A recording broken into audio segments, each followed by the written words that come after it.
Je ne vais pas vous raconter pourquoi je suis née à Danzig, par exemple. Non, non, vous me Parce dites que c'est... juste ça, c'est quelques éléments d'état civil. D'accord, d'accord.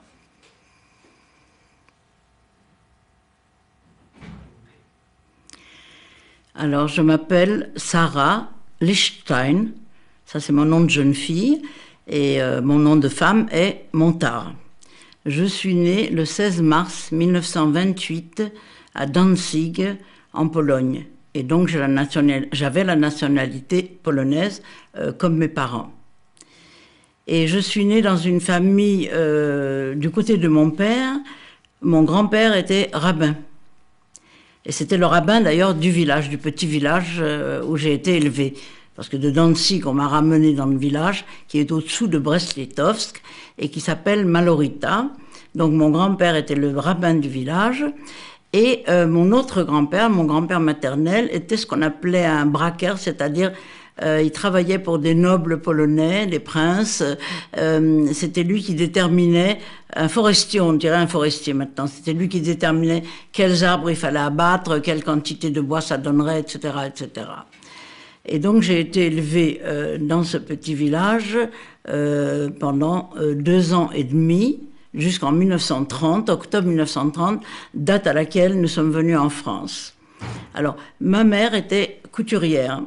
Mon père, lui, qui devait être rabbin également, qui a fait les études et qui avait tout ce qu'il fallait pour être rabbin, à 16 ans, il a complètement quitté la religion. Oui, il a quitté la religion, on peut dire aussi, puisqu'il est devenu sioniste de gauche. Et ensuite, il est devenu anarchiste.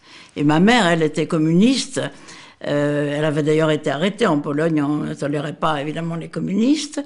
Et seulement, elle avait été en prison à cause de ses idées. Et quand elle a connu mon père, naturellement, elle est devenue anarchiste également. Donc, mes parents militaient tous les deux. Et ils ont quitté la Pologne parce que mon père, enfin, les conditions économiques étaient terribles. Mon père n'avait pas tellement de travail, enfin pas beaucoup de travail. Et puis à cause justement des pogroms, de l'antisémitisme. Et alors pour mon père, la France, évidemment, c'était le pays des droits de l'homme. Alors il fallait, et de la Révolution. Et il fallait donc aller en France. Et ils sont donc arrivés en France. Et vous vous souvenez à quel groupe politique votre père appartenait? Quand vous dites sioniste de gauche, est-ce que c'était une organisation particulière? C'était les sionistes communistes aussi, enfin communistes, socialistes, enfin c'était pas, ils n'étaient pas religieux. C'est ça que je veux dire. Ils étaient pour la Palestine, enfin pour que la Palestine redevienne, si vous voulez, juive, en partie en tout cas. Enfin, le rêve, c'était ça. Vous savez que à Pâques, on dit toujours l'an prochain à Jérusalem. Alors, c'était Jérusalem. Mais il a vite quitté ces idées-là, puisqu'il est devenu anarchiste, c'est-à-dire contre toute règle, contre tout gouvernement surtout. Et donc, les pratiques religieuses dans votre famille, ça se résumait à quoi? Alors, ça se résumait, ben non, ça se résumait quand même, non, mes grands-parents, donc côté de mon père, il était rabbin, alors naturellement, c'était des pratiques traditionnelles, enfin, ils étaient pas ultra-orthodoxes, mais orthodoxes, et du côté de ma mère, quand même, la tradition, on respectait toutes les fêtes, on se mariait quand même avec le rabbin, enfin, on se mariait religieusement. Et effectivement, de toute façon, tous les enfants chez ma mère, ils étaient par exemple 8 enfants. Et en fait, ils n'étaient pas déclarés dans aucune mairie ni quoi que ce soit. C'est pour ça qu'on n'a pas retrouvé de papier, il n'y a rien. D'ailleurs, tout a été brûlé en plus. Et en fait, mon grand-père inscrivait les dates de naissance de ses enfants selon les fêtes juives. Alors ma mère savait qu'elle était née le 10e jour de Tevet, et Tevet ça correspond au mois de décembre. Alors elle a pris comme date de naissance 12 décembre 1904. Voilà. Et alors mon père aussi, il faut dire qu'il était très yiddishiste, on parlait le yiddish à la maison, c'est la langue que j'ai appris en premier. Et il était très yiddishiste, et il était justement, alors il était d'un côté instituteur dans les écoles juives, et il était surtout journaliste et poète et écrivain. Alors quand il est arrivé en France, naturellement, il n'a pas trouvé de travail, lui. Et c'est très curieux parce que dernièrement, Il m'a appris à lire et à écrire le yiddish avant que je sache lire et écrire, avant que je sache même parler le français. Puisque je suis allée à l'école maternelle à l'âge de 4 ans. Et lui m'a appris à l'âge de 3 ans et demi, 4 ans. J'ai appris à lire et à écrire le yiddish. Je savais déjà le parler très bien. Et je suis entrée dans l'école française seulement, à l'école maternelle. Et dernièrement, on m'a remis des leçons, justement, je pensais que ça avait disparu. Et je retrouvais des leçons que mon père m'enseignait, des leçons de yiddish, très très jolies, parce qu'il calligraphiait les lettres et il faisait même des couleurs, c'est-à-dire c'est un peu comme des enluminures. C'est très très beau. D'ailleurs, le musée d'art juif m'a demandé de les prêter pour une exposition sur les livres d'enseignement du yiddish aux enfants. Et dans ces leçons, c'est très touchant parce qu'en fait, il ne parle que de nous et il raconte notre vie. Et par exemple, il raconte que je pleure, enfin, il m'appelle par mon nom, je pleure, Sorelle, c'est le diminutif de Sorel, qui est Sarah, en vérité. Alors, je pleure, Sorelle pleure parce que son papa doit partir en Espagne.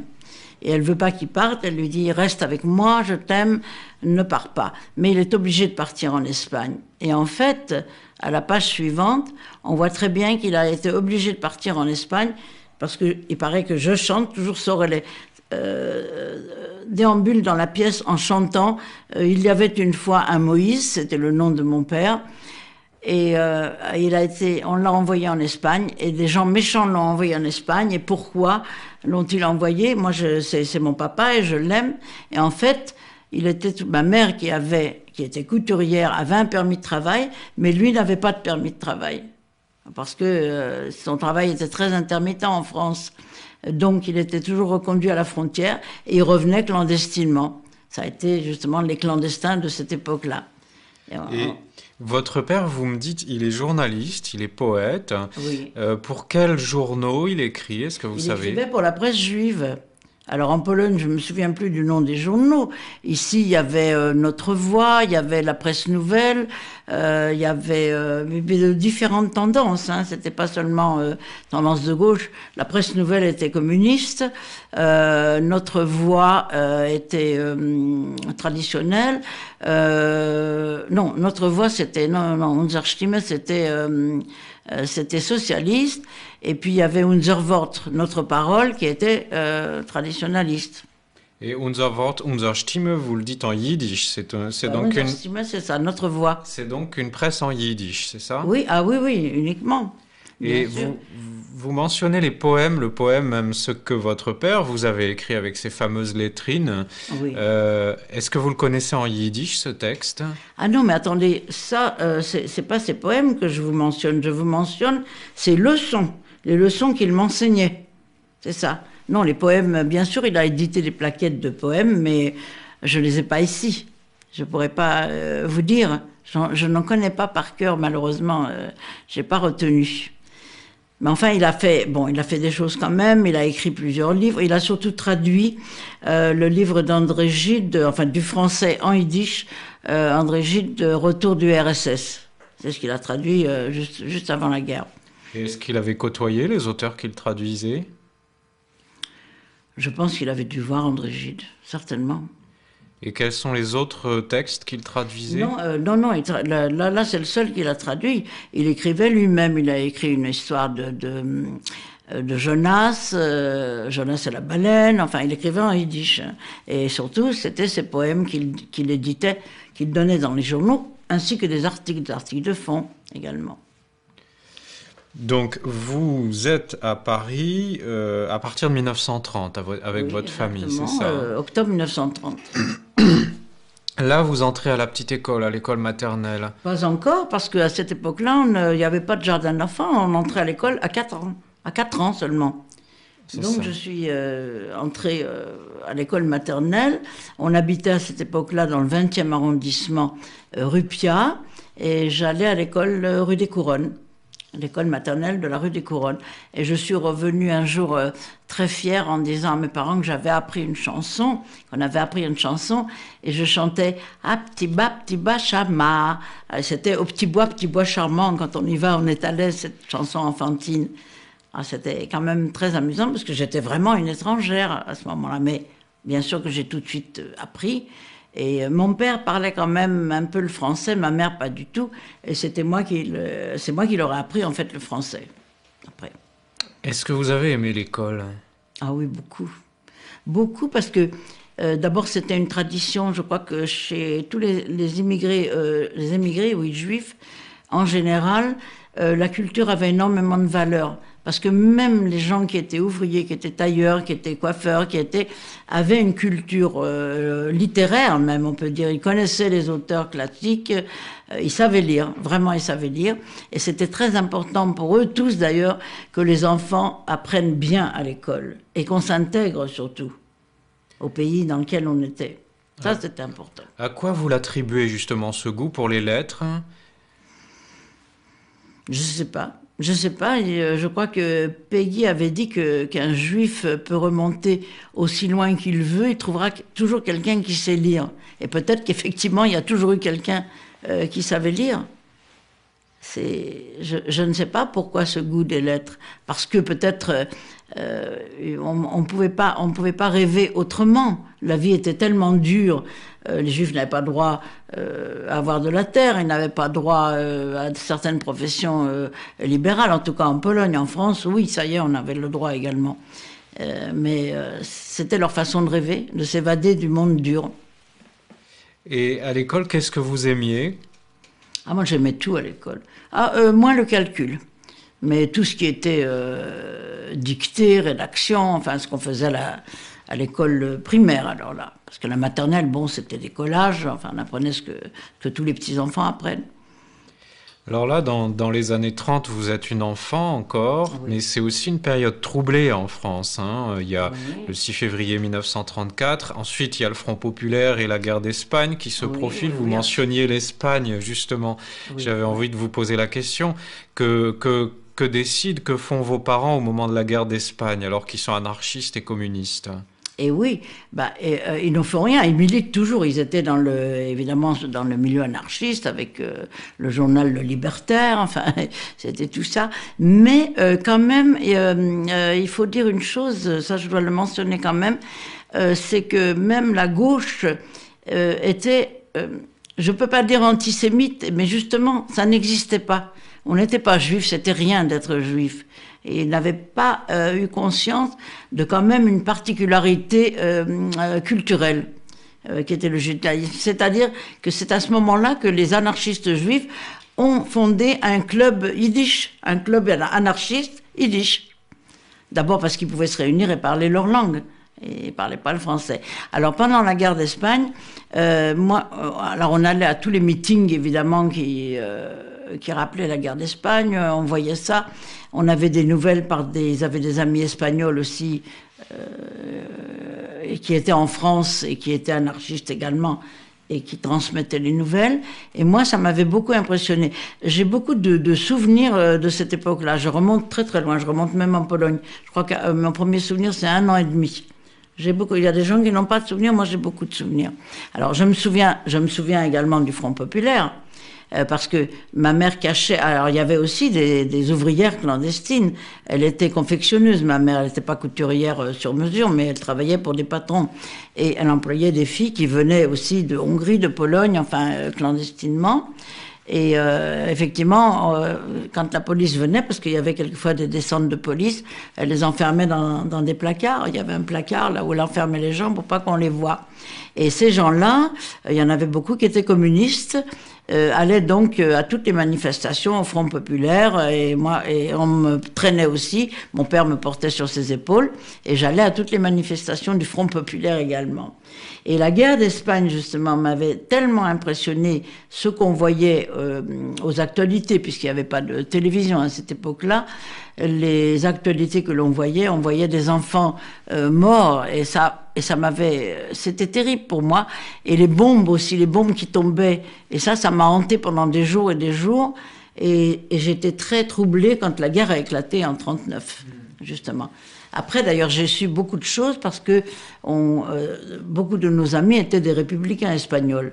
Soit républicains tout court ou anarchistes aussi, on y en avait pas mal, qui sont venus donc se réfugier en France. Et on a fréquenté énormément d'Espagnols. Donc la drôle de guerre éclate, la guerre éclate en septembre 1939, elle va devenir la drôle de guerre pour la France. Quels sont vos souvenirs de cette période? Qu'advient-il de votre famille et notamment de votre père? Alors mon père est mobilisé dans l'armée polonaise. Je ne sais pas pourquoi on l'a envoyé à Parthenay dans les Deux-Sèvres, où il a passé la guerre là-bas. Moi j'avais 11 ans, à l'époque 11 ans et demi mettons, et j'avais passé, j'étais une excellente élève, donc j'avais passé l'examen d'entrée en 6e. Et je suis entrée en 6e en octobre, donc non même pas en octobre, parce qu'en octobre on m'a envoyé, on avait peur des bombardements, et les parents, et par la mairie du 20e, nous habitions le 20e, on m'avait envoyé dans une ex-colonie de vacances. En septembre, c'était plus la colonie de vacances, évidemment, il faisait frais déjà. Et au bord de la mer, c'était à Mers-les-Bains. Il y avait le Tréport pour les garçons, Mers-les-Bains pour les filles. C'était juste à côté. Et j'ai passé quelques semaines là-bas où il faisait froid, on mangeait très mal. Mon père qui était dans les Deux-Sèvres, c'est pour vous montrer le caractère de mon père, parce qu'il était vraiment poète, un grand imaginatif. Par exemple, il est allé faire les vendanges. Il était dans l'armée, mais il a été faire les vendanges et m'a envoyé une grappe de raisin. Des vendanges. Seulement, elle a mis une semaine à arriver, et quand elle est arrivée, elle était toute pourrie. Mais moi, ça m'avait beaucoup touché que mon père ait pensé à moi, à m'envoyer une grappe de raisin. C'est vrai qu'il m'aimait beaucoup, et je l'aimais aussi, c'est vrai. Bon, alors de cette, colonie Mers-les-Bains, où on pouvait vraiment pas nous chauffer ni rien, on nous a envoyés à Étrépagny dans l'Eure, chez des sœurs dominicaines. Et là, on nous a quand même donné quelques cours aussi, mais moi j'avais, j'avais fait tout ça, j'avais étudié, je vous dis, j'étais excellente élève, alors je n'apprenais pas grand-chose avec ces dominicaines. Et puis, je me souviens, c'était un petit peu comme la chanson Les orphelinats. On nous emmenait dans la forêt, et on était pratiquement en uniforme. Et je me souviens de cet automne, les feuilles mortes et tout, et c'était tellement triste. Et on allait aussi à la messe avec les autres, puisque c'est normal, c'était des sœurs, elles emmenaient tous les enfants à la messe. Et il y a eu des poux, enfin vraiment dans cette colonie-là. Et puis moi, séparée de mes parents, pour moi, c'était terrible. Eh bien, à la fin du mois d'octobre, donc, je suis revenue à Paris. Et je ne me rappelle plus, je crois que mon père est venu me chercher. Je suis revenue à Paris et je suis entrée début novembre au lycée, ce qui est maintenant le lycée Hélène Boucher, qui était le lycée de jeunes filles du cours de Vincennes. À l'époque, je suis entrée en 6e. Donc j'ai fait 2 mois d'ailleurs de 6e, novembre et décembre, avec le latin, puisque c'était obligatoire, on apprenait le latin à l'époque, et puis l'anglais, et puis bon, tout ce qu'on apprend en 6e. Alors, la guerre, c'était ça. Pour nous, on nous a donné un masque à gaz. Alors, dans un cylindre haut comme ça, le masque à gaz était là-dedans. Le cylindre avait une bandoulière et on portait le masque à gaz en bandoulière. Et il fallait partir. Moi, je prenais l'autobus le 26 pour aller. On habitait rue des Pyrénées. Et au 306, et le lycée était au loin de la rue des Pyrénées. C'était loin quand même. Donc, je prenais l'autobus avec ce masque à gaz. On nous distribuait... Alors, tout de suite sont arrivées les restrictions. Hein. Alors, on avait des cartes d'alimentation. Nous, on nous distribuait des gâteaux vitaminés en classe. Et surtout pendant les alertes. Alors, quand il y avait les alertes, il fallait descendre à la cave. Chez nous, c'était à la cave. Au lycée, on descendait dans la cave du lycée. Et puis, on nous distribuait justement ces fameux gâteaux vitaminés pour ne pas perdre de temps dans les cours, à manger dans les cours, justement, pendant les cours plutôt. Donc, on perdait déjà, les professeurs trouvaient qu'on perdait assez de temps dans la cave déjà. Bien, on nous donnait ces gâteaux vitaminés. Et puis, on descendait, mon père trouvait que notre cave n'était pas assez profonde. Alors on descendait dans le métro, mais ils trouvaient que le métro, le nôtre, le plus proche, qui était le métro Pyrénées, n'était pas assez profond non plus. Alors on courait place des Fêtes, qui était beaucoup plus loin et où les escaliers descendaient très très profond. Alors souvent, on n'avait pas le temps d'arriver, la fin de l'alerte sonnait déjà, il fallait retourner chez nous. Mais quelquefois, on restait des heures et même des nuits sur les quais du métro. On emmenait d'ailleurs des couvertures et on s'étendait par terre. Et pour nous, les enfants, en fait, j'avais peur des bombardements, c'est vrai, j'étais impressionnée par la guerre d'Espagne, mais quand même de se retrouver dans le métro avec mes cousins et avec les copains, c'était très bien. On se disait au revoir à la prochaine alerte. Pour nous, c'était un jeu, quoi. Et puis, mes parents, donc, et les parents de mes cousins, on habitait les uns à côté des autres, avaient très peur des bombardements, toujours. Alors, ils nous ont envoyés dans une maison de Lozé. Lozé, c'était une organisation de secours à l'enfance. C'est ça que représente le sigle Lozé. Et c'était une organisation juive. Et ils nous ont envoyés sur la Côte d'Azur. Nous étions à côté de Saint-Raphaël, à Bouloris-sur-Mer. Et là, naturellement, malheureusement, il n'y avait pas... C'est un souvenir quand même assez beau, parce qu'on a quitté Paris sous la neige. Il a fait très froid cet hiver-là, l'hiver 39-40. Il faisait très froid. On a quitté Paris sous la neige, évidemment avec la peine d'avoir quitté nos parents qui nous ont accompagnés sur le quai. Et puis, on s'est réveillé le matin, on était aux alentours de Valence déjà, il faisait un magnifique soleil, c'était tout à fait le changement de température, et c'était très beau sur la Côte d'Azur. Seulement, malheureusement, il n'y avait pas de lycée. Le premier lycée était à Draguignan, et on ne pouvait pas, moi, détacher un moniteur ou une monitrice pour me conduire au lycée, et m'attendre, me faire revenir déjeuner, enfin, c'était pas possible. Donc, on m'a fait redoubler le CM2, ce qu'on appelle le CM2 maintenant, dans l'école du village, avec les enfants du village. Et justement, à ce sujet-là, alors j'ai quand même une anecdote à raconter, parce que j'ai passé là-bas la Pâque juive, j'ai eu d'abord 12 ans là-bas aussi, j'ai été formée, enfin je suis devenue jeune fille là-bas, à 12 ans, et puis on a eu la Pâque juive, c'est-à-dire le Pessah qui commémore la sortie des Hébreux d'Égypte, et où ils n'avaient pas pu faire lever le pain, donc avaient cuit le pain sur des pierres au soleil, enfin, et c'est ce qu'on appelle le pain azim, c'est-à-dire les matzot, on appelle ça les matzot, nous, et c'est le pain azim. Et nous, on restait en études, c'est-à-dire qu'à 4h30, l'école était finie, mais on restait pour faire nos devoirs jusqu'à 6h. Donc on avait notre goûter. Et en général, c'était des tartines de pain, beurre, confiture. Et là, c'était des pains azim qu'on a emmenés le premier jour. Et les enfants du village se sont agglutinés autour de nous quand ils ont vu ce qu'on sortait de nos cartables. Ils ont dit, mais ça a l'air bon ce que vous mangez là, qu'est-ce que c'est? Alors je dis, c'est du pain azim. J'ai dit à une petite fille de 10 ans, tu en veux? Elle me dit, oh non, non, non, c'est fait avec du sang de chrétien. Elle n'avait jamais vu de juif, mais elle savait que le pain azim était fait avec du sang de chrétien. Et alors, le curieux de l'histoire, c'est que 50 ans après, 50 ans après, elle avait 11 ans, elle, et moi j'avais 12 ans. 53 ans après, oui, je l'ai retrouvée, je suis descendue sur la Côte d'Azur avec mon mari. Elle avait 64 ans, donc, et moi 65. Ou elle 63 et moi 64, enfin peu importe. Et je cherchais justement à retrouver des archives sur l'institutrice que nous avions, qui était extraordinaire. Et il n'y avait pas d'archives, il fallait aller à Saint-Raphaël. Et on me dit, mais il y a une dame là qui a vécu toute la guerre aussi. Et elle tient le café hôtel de ses parents. Alors c'était plus hôtel, c'était café. Alors donc je vais là-bas et je reconnais tout de suite, elle avait la même figure. Et je lui dis, j'ai pas osé la tutoyer, je lui dis, vous êtes la petite Yvette? Alors elle m'a regardé, dit, oui, mais comment? Je dis, moi je suis Sarah, j'étais dans la maison de la Feuilleraie. Elle dit, oh là là, cette maison, on habitait de l'autre côté de la route. J'ai dit, je sais. Et elle dit, avec mes parents, on s'est toujours demandé après la guerre ce qu'étaient devenus les enfants de cette maison-là.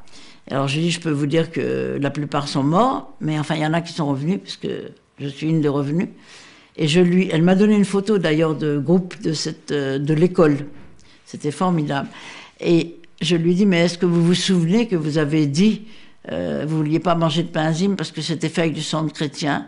Elle dit, ah non, ça je m'en souviens pas, mais avec ma sœur, depuis la fin de la guerre, on ne mange que du pain enzyme parce qu'on pense que ça fait moins grossir que le pain ordinaire. Voilà, ça c'était l'histoire.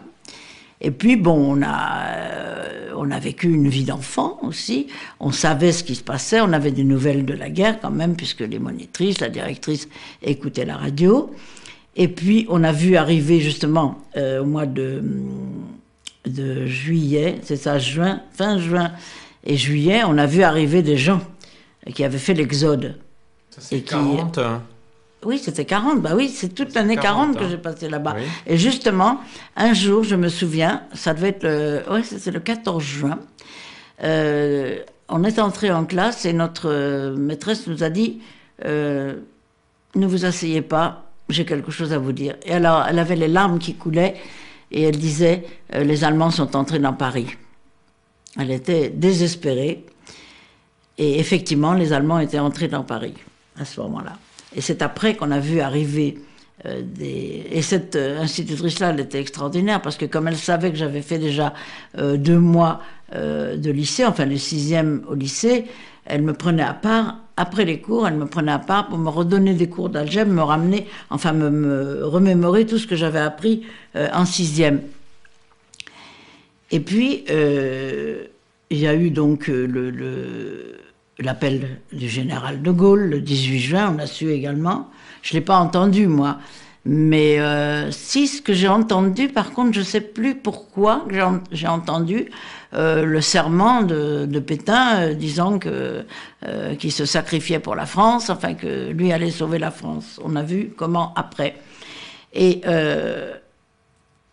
ma mère est venue me voir d'abord, mais il paraît que quand les Allemands sont entrés dans Paris, justement, elle a été désespérée. Des voisins l'ont entendue sangloter à côté, parce que mon père n'était pas encore démobilisé, naturellement, et moi j'étais loin d'elle aussi, et elle est revenue me chercher au mois de septembre. Alors qu'elle se l'est toujours reproché, elle a pensé que peut-être si elle m'avait laissé là, je n'aurais pas été déportée, enfin je n'aurais pas subi ce que j'ai subi après. Mais c'est pas vrai, je pense que c'était la même chose, on a arrêté les gens aussi, sur la Côte d'Azur, surtout quand les Allemands ont envahi la zone libre, ce qu'on appelait la zone libre. Alors il y a eu aussi cet épisode quand ma mère est venue me chercher, la France était divisée donc en 2, il y avait la zone nord qui était zone occupée, et sud, zone libre, avec des points de passage, et la ligne de démarcation, nous avons passé la ligne de démarcation à Mâcon, où elle a eu beaucoup d'ennuis. Parce que elle n'était pas, je ne sais pas pourquoi est-ce qu'elle a eu ces ennuis-là. Elle n'était pas en règle avec ses papiers. Normalement, moi, j'étais pas déclarée. Enfin, il y a eu quelque chose, et ça, je me souviens pas très bien. Mais enfin, on a réussi à passer la ligne de démarcation, et elle m'a ramenée à Paris. Donc là, vous êtes à Paris en septembre 40. En septembre 40. Donc, je rentre au lycée en octobre. C'était le 1er octobre, c'était la rentrée scolaire, à cette époque-là. Je rentre au lycée, à nouveau en 6e, évidemment, puisque je n'avais fait que 2 mois de 6e. Donc, en fait, j'avais un an de retard, parce que j'avais déjà 12 ans et demi, au lieu d'avoir 11 ans et demi comme l'année précédente. Et puis, à ce moment-là, au lycée, la moitié du lycée, l'aile droite, oui, en regardant de la rue, l'aile droite du lycée était occupée par des Allemands, des soldats allemands. On a su plus tard que c'était un service du STO, le service du travail obligatoire. Et alors tout de suite, on a commencé, nous, il circulait des choses, ça c'était très curieux. Il y avait toujours les alertes, alors là c'était à l'envers, c'était les Alliés qui venaient bombarder, évidemment. Et on avait toujours ces fameux gâteaux vitaminés. Et on a tout de suite fait des brimades, enfin ce qu'on pensait, nous, brimades aux Allemands. Ils passaient des mots d'ordre, par exemple, que tous les ans, on a fait ça pendant plusieurs années, tous les ans, le 14 juin, le mot d'ordre était de porter du noir, enfin des nœuds noirs. On avait des petits cols blancs en celluloïd à cette époque-là, et il fallait mettre des nœuds noirs sur le col, ou bien dans les peignes, on avait 2 petits peignes de chaque côté, c'était la coiffure à la mode, et on mettait des petits nœuds noirs et alors dans la cour, on se montrait bien ostensiblement devant les soldats pour montrer qu'on avait les nœuds noirs. Il y en avait même qui mettaient des brassards noirs, comme des brassards de deuil. Et au contraire, le 11 novembre, on se mettait le mot d'ordre, c'était de porter du bleu, blanc, rouge, enfin les rubans bleu, blanc, rouge, pour commémorer la victoire de la guerre de 14-18. Bien, ça c'était vraiment des enfantillages. Et alors, quand je suis rentrée au lycée, donc c'était 40, il y a tout de suite eu des slogans, il y avait alors il y a tout de suite eu il y a eu un statut pour les Juifs en octobre 40, c'est ça, le premier statut pour les Juifs. Et il y a eu à ce moment-là donc exclusion de la fonction publique de l'éducation nationale par exemple. Ils n'avaient plus le droit d'exercer leur profession, ni les professeurs, ni les instituteurs. Et puis, il y avait des slogans, il y avait des réclames. Par exemple, dans les journaux, on mettait « l'Isaac n'est pas Isaac ». Et moi, j'achète plus jamais mes lunettes chez l'Isaac à cause de ça. L'Isaac n'est pas Isaac et des choses comme ça. Et puis, en novembre 40, on a commencé à recenser, on a demandé aux Juifs étrangers, mais même pas étrangers, on a demandé aux Juifs, oui, puisqu'on a vu les Français aussi, d'aller se faire recenser dans les commissariats et dans les mairies, et on leur a mis le tampon juif sur leur carte, sur le papier d'identité. Et à cette époque-là, on habitait donc toujours rue des Pyrénées, et je me souviens, les enfants jouaient dans la rue, il n'y avait pas beaucoup de voitures, on pouvait jouer dans la rue, et à un moment, on a vu donc une voiture de pompiers qui sortait d'un immeuble en face, un monsieur qui s'était pendu, mais il ne devait pas être mort puisque la tête n'était pas recouverte, et on l'a vu tout violacé avec la langue qui pendait, enfin, je ne sais pas, ils ont dû l'amener à l'hôpital. Et on a su après que c'était un juif allemand qui avait déjà fui l'Allemagne, puisque les exactions avaient commencé en 1933, et qui voulait se suicider, évidemment. Mais nous, les enfants, à cette époque-là, on ne savait pas pourquoi. C'est-à-dire, vous ne compreniez pas bien pourquoi tout ça? Non, pourquoi il s'était suicidé? Parce qu'effectivement, on avait entendu parler de choses, on avait entendu parler de la nuit de cristal aussi, je ne sais plus par quel biais. Même cette nuit de cristal, on avait entendu, mais on ne savait pas ce qu'on faisait avec les gens après. Quand on les arrêtait, par exemple, on ne savait pas ce qui se passait après. Et alors, ce recensement de novembre 40 a permis qu'en mai 41, on a arrêté les hommes juifs, les étrangers. Alors effectivement, dans les queues, parce que partout on faisait la queue, même pour se faire inscrire, il fallait faire la queue. On a vu des prêtres, par exemple, qui étaient des prêtres catholiques, qui étaient juifs de naissance, qui s'appelaient Lévi, par exemple, et qui venaient se faire recenser également. Et quand on me pose maintenant, quand je témoigne beaucoup, on me pose la question pourquoi est-ce qu'ils sont allés se faire recenser? Alors je dis justement que c'était toujours ils n'étaient pas en règle les gens, sauf ceux qui avaient un métier où ils pouvaient travailler, qui avaient une carte de travail, mais les autres n'étaient pas en règle, et pour une fois, ils voulaient être en règle. Mais ça a servi à les arrêter en 41 et à les expédier au camp de Pithiviers et de Beaune-la-Rolande, pour être ensuite déportés, naturellement. Et entre-temps, vous aviez porté l'étoile aussi. Ça, c'était en 42. D'accord. Là, nous sommes encore en 41, l'année 41, où mon père a été arrêté. Et lui, alors, c'était vraiment... il ne pouvait pas rester là-bas. Il nous a écrit, en yiddish d'ailleurs, il a des lettres clandestines, parce que de Pithiviers, ils avaient le droit d'écrire une lettre par semaine, mais en français, sur une espèce de carte prévue pour ça. Et là, les gens arrivaient à faire passer des lettres dans des colis ou par d'autres qui sortaient. Les gens sortaient du camp pour aller chez le dentiste, par exemple à Paris, ou chez leur médecin, et ils revenaient dans le camp, au lieu de profiter et de partir. Et lui nous a écrit que ça sentait très mauvais et qu'il ne resterait pas. Alors on s'inquiétait beaucoup, et effectivement, il s'est évadé. Au mois d'août, il s'est évadé.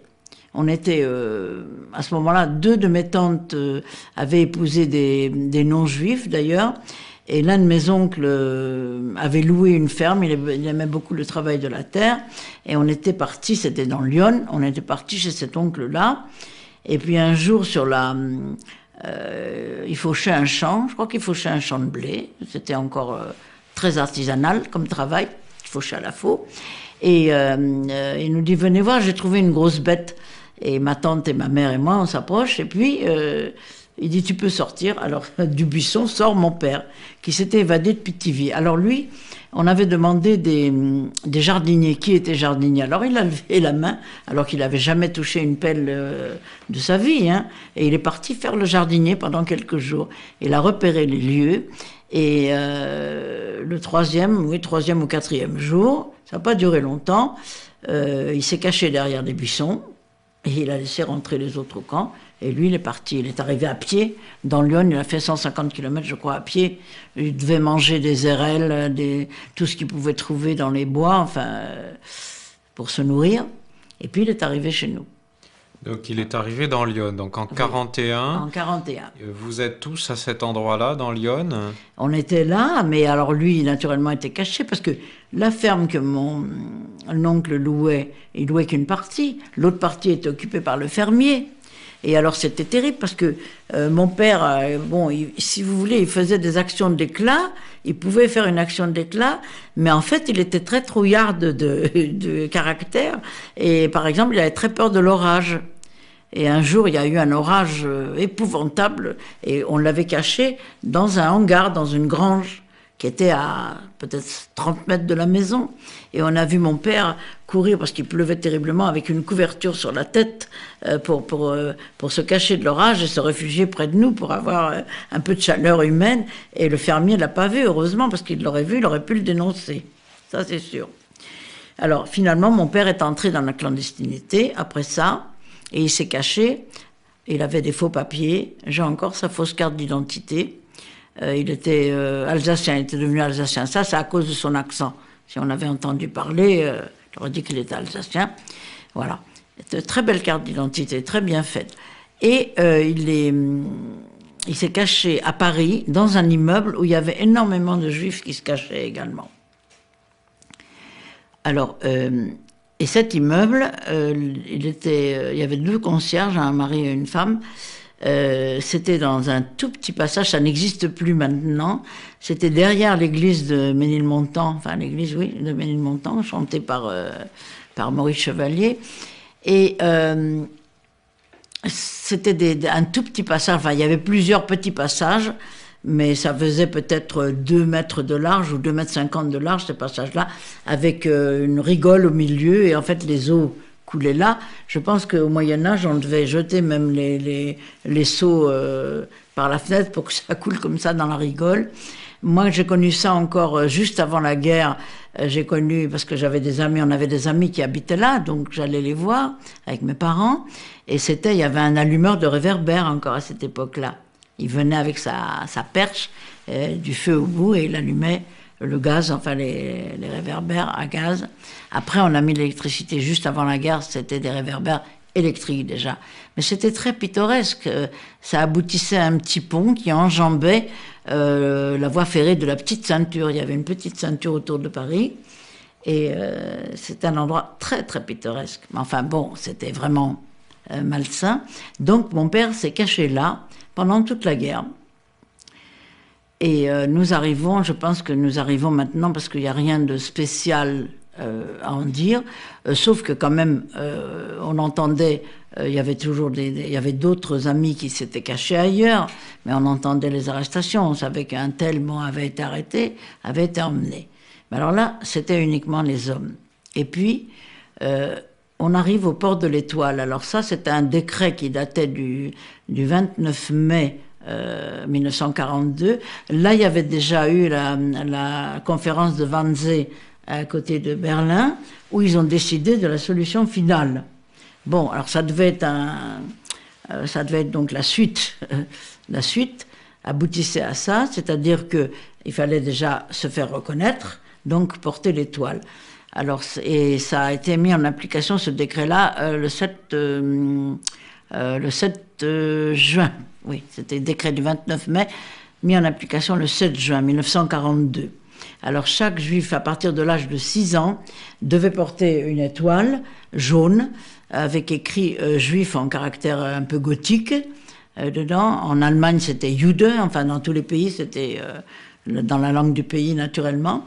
Et cette étoile, il fallait l'acheter, il fallait d'abord la payer et l'acheter avec des données d'étiquette textile qui nous étaient bien utiles pour autre chose, parce que vraiment, il y avait pénurie de tout. Je ne sais même pas comment les mères faisaient pour nous nourrir. Parce que moi, j'étais enfant, j'allais faire la queue. C'est vrai, j'achetais les choses, mais je ne sais pas comment ma mère faisait pour nous nourrir. Parce que vous faisiez des queues très très longues, et quand vous arriviez, il n'y avait plus le contingent de nourriture ou de denrées qui était arrivé, était déjà parti, et c'était votre tour, et vous n'aviez rien.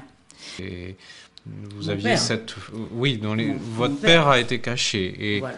Vous aviez une fausse carte d'identité. Non, lui avait une fausse carte d'identité. Nous, non, il n'y avait pas de raison. D'accord. On portait, j'en étais à l'épisode de l'étoile. C'est-à-dire le décret qui a été appliqué le 7 juin 1942. Voilà. Et ce jour-là, donc moi aussi, ma mère a cousu les étoiles. J'ai encore d'ailleurs une étoile. Et comme elle était couturière, parce que c'était une pièce de tissu rectangulaire, et il fallait découper l'étoile, et puis la coudre solidement. On avait 3 étoiles, il fallait la coudre solidement sur 3 vêtements. Et ma mère, qui était couturière, elle a doublé les étoiles, et j'ai encore une étoile doublée, qui est toute propre, toute belle, mais qui a été portée, effectivement. Et le premier jour où je suis sortie avec cette étoile, d'abord je me suis sentie mal, parce qu'on était en fait marqués comme des animaux. Il fallait nous reconnaître, on avait une marque distinctive. Alors que bon, je savais bien que j'étais juive, et puis c'est tout. Mais là, on nous montrait du doigt. Alors je sais pas, je me sentais mal à l'aise. J'ai pris l'autobus et je me tenais à la barre de l'autobus, et il y a une dame qui s'est levée, qui était assise, et qui s'est levée du fond de l'autobus, elle est venue vers moi, et elle me dit « Je tiens à vous serrer la main ». Et puis elle m'a serré la main. J'ai pas compris sur l'instant que, en fait, elle se solidarisait avec nous. Et il y a certainement pas mal de gens qui ont trouvé ça ignoble déjà de marquer les gens comme du bétail. Et puis bon, alors il y a eu aussi, alors évidemment il y a eu des règles, ça leur a permis de faire encore quelques autres règles. Les Juifs n'avaient pas le droit de sortir le soir. À partir de 8h, c'était le couvre-feu. On n'avait pas le droit d'aller ni au cinéma, ni au théâtre, pas de spectacle. Les enfants juifs n'avaient pas le droit de jouer dans les squares. On était obligé de monter dans le dernier wagon du métro ou de s'asseoir dans le fond de l'autobus. Donc nos camarades de classe, on n'était pas tellement nombreuses, hein. Les camarades de classe venaient avec nous, à la barbe des soldats allemands qui étaient sur le quai du métro aussi, pour bien montrer qu'elles se solidarisaient avec nous. Et puis, il y a eu pas mal de choses. Ils ont sorti d'ailleurs, ils avaient sorti déjà un deuxième statut des Juifs, encore plus restrictif que le premier. Ça, c'était en juin 1941, je crois, qu'ils ont sorti le deuxième statut. Bon, alors là, nous sommes en 1942. Et puis, en fait, j'ai porté l'étoile 1 mois et demi seulement. Parce que, alors, ça leur a permis, justement, de faire... le 15 juillet, qui était le dernier jour de classe, puisqu'on recommençait le 1er octobre, c'était le dernier jour de classe, 15 juillet, une camarade juive de ma classe, on en devait 2 ou 3 juifs dans la classe, me dit, écoute, mes parents connaissent un commissaire de police qui est très gentil avec eux, et il leur a dit, écoutez, moi je viens vous prévenir qu'il va se passer une action très importante, où on va arrêter les femmes et les enfants, et il ferait mieux de partir. Alors, elle dit, moi mes parents se cachent, enfin, on va partir. Et tu ferais bien de partir aussi. Mon père, donc, était caché ailleurs. Il venait quand même nous voir assez souvent. Et puis, ma mère et moi, donc, on était rue des Pyrénées. Et quand je suis rentrée le soir, j'avais donc 14 ans à l'époque. Je dis à ma mère, je raconte ça, et elle me dit, oh, écoute, en France, c'est pas possible qu'on arrête des femmes et des enfants. C'est pas vrai. Et mais comme elle avait déjà vécu des pogroms de Pologne, enfin, il y a beaucoup de choses, beaucoup d'autres choses, elle dit, je vais quand même rester assise, je vais pas dormir. Elle a mis un petit peu d'argent qu'elle avait dans sa ceinture. Elle dit, toi, tu vas te coucher. Et si jamais on vient nous arrêter, on répondra pas. Et comme nous habitions au rez-de-chaussée, la cuisine, la fenêtre de la cuisine donnait sur une petite cour. Elle me dit, on se sauvera par la fenêtre de la cuisine. Et comme ça, et ils nous auront pas vus. Et puis finalement, elle s'est quand même assoupie. Elle devait être fatiguée. Et à 6h du matin, on a frappé à la porte. Elle a fait, qu'est-ce que c'est? Police, ouvrez.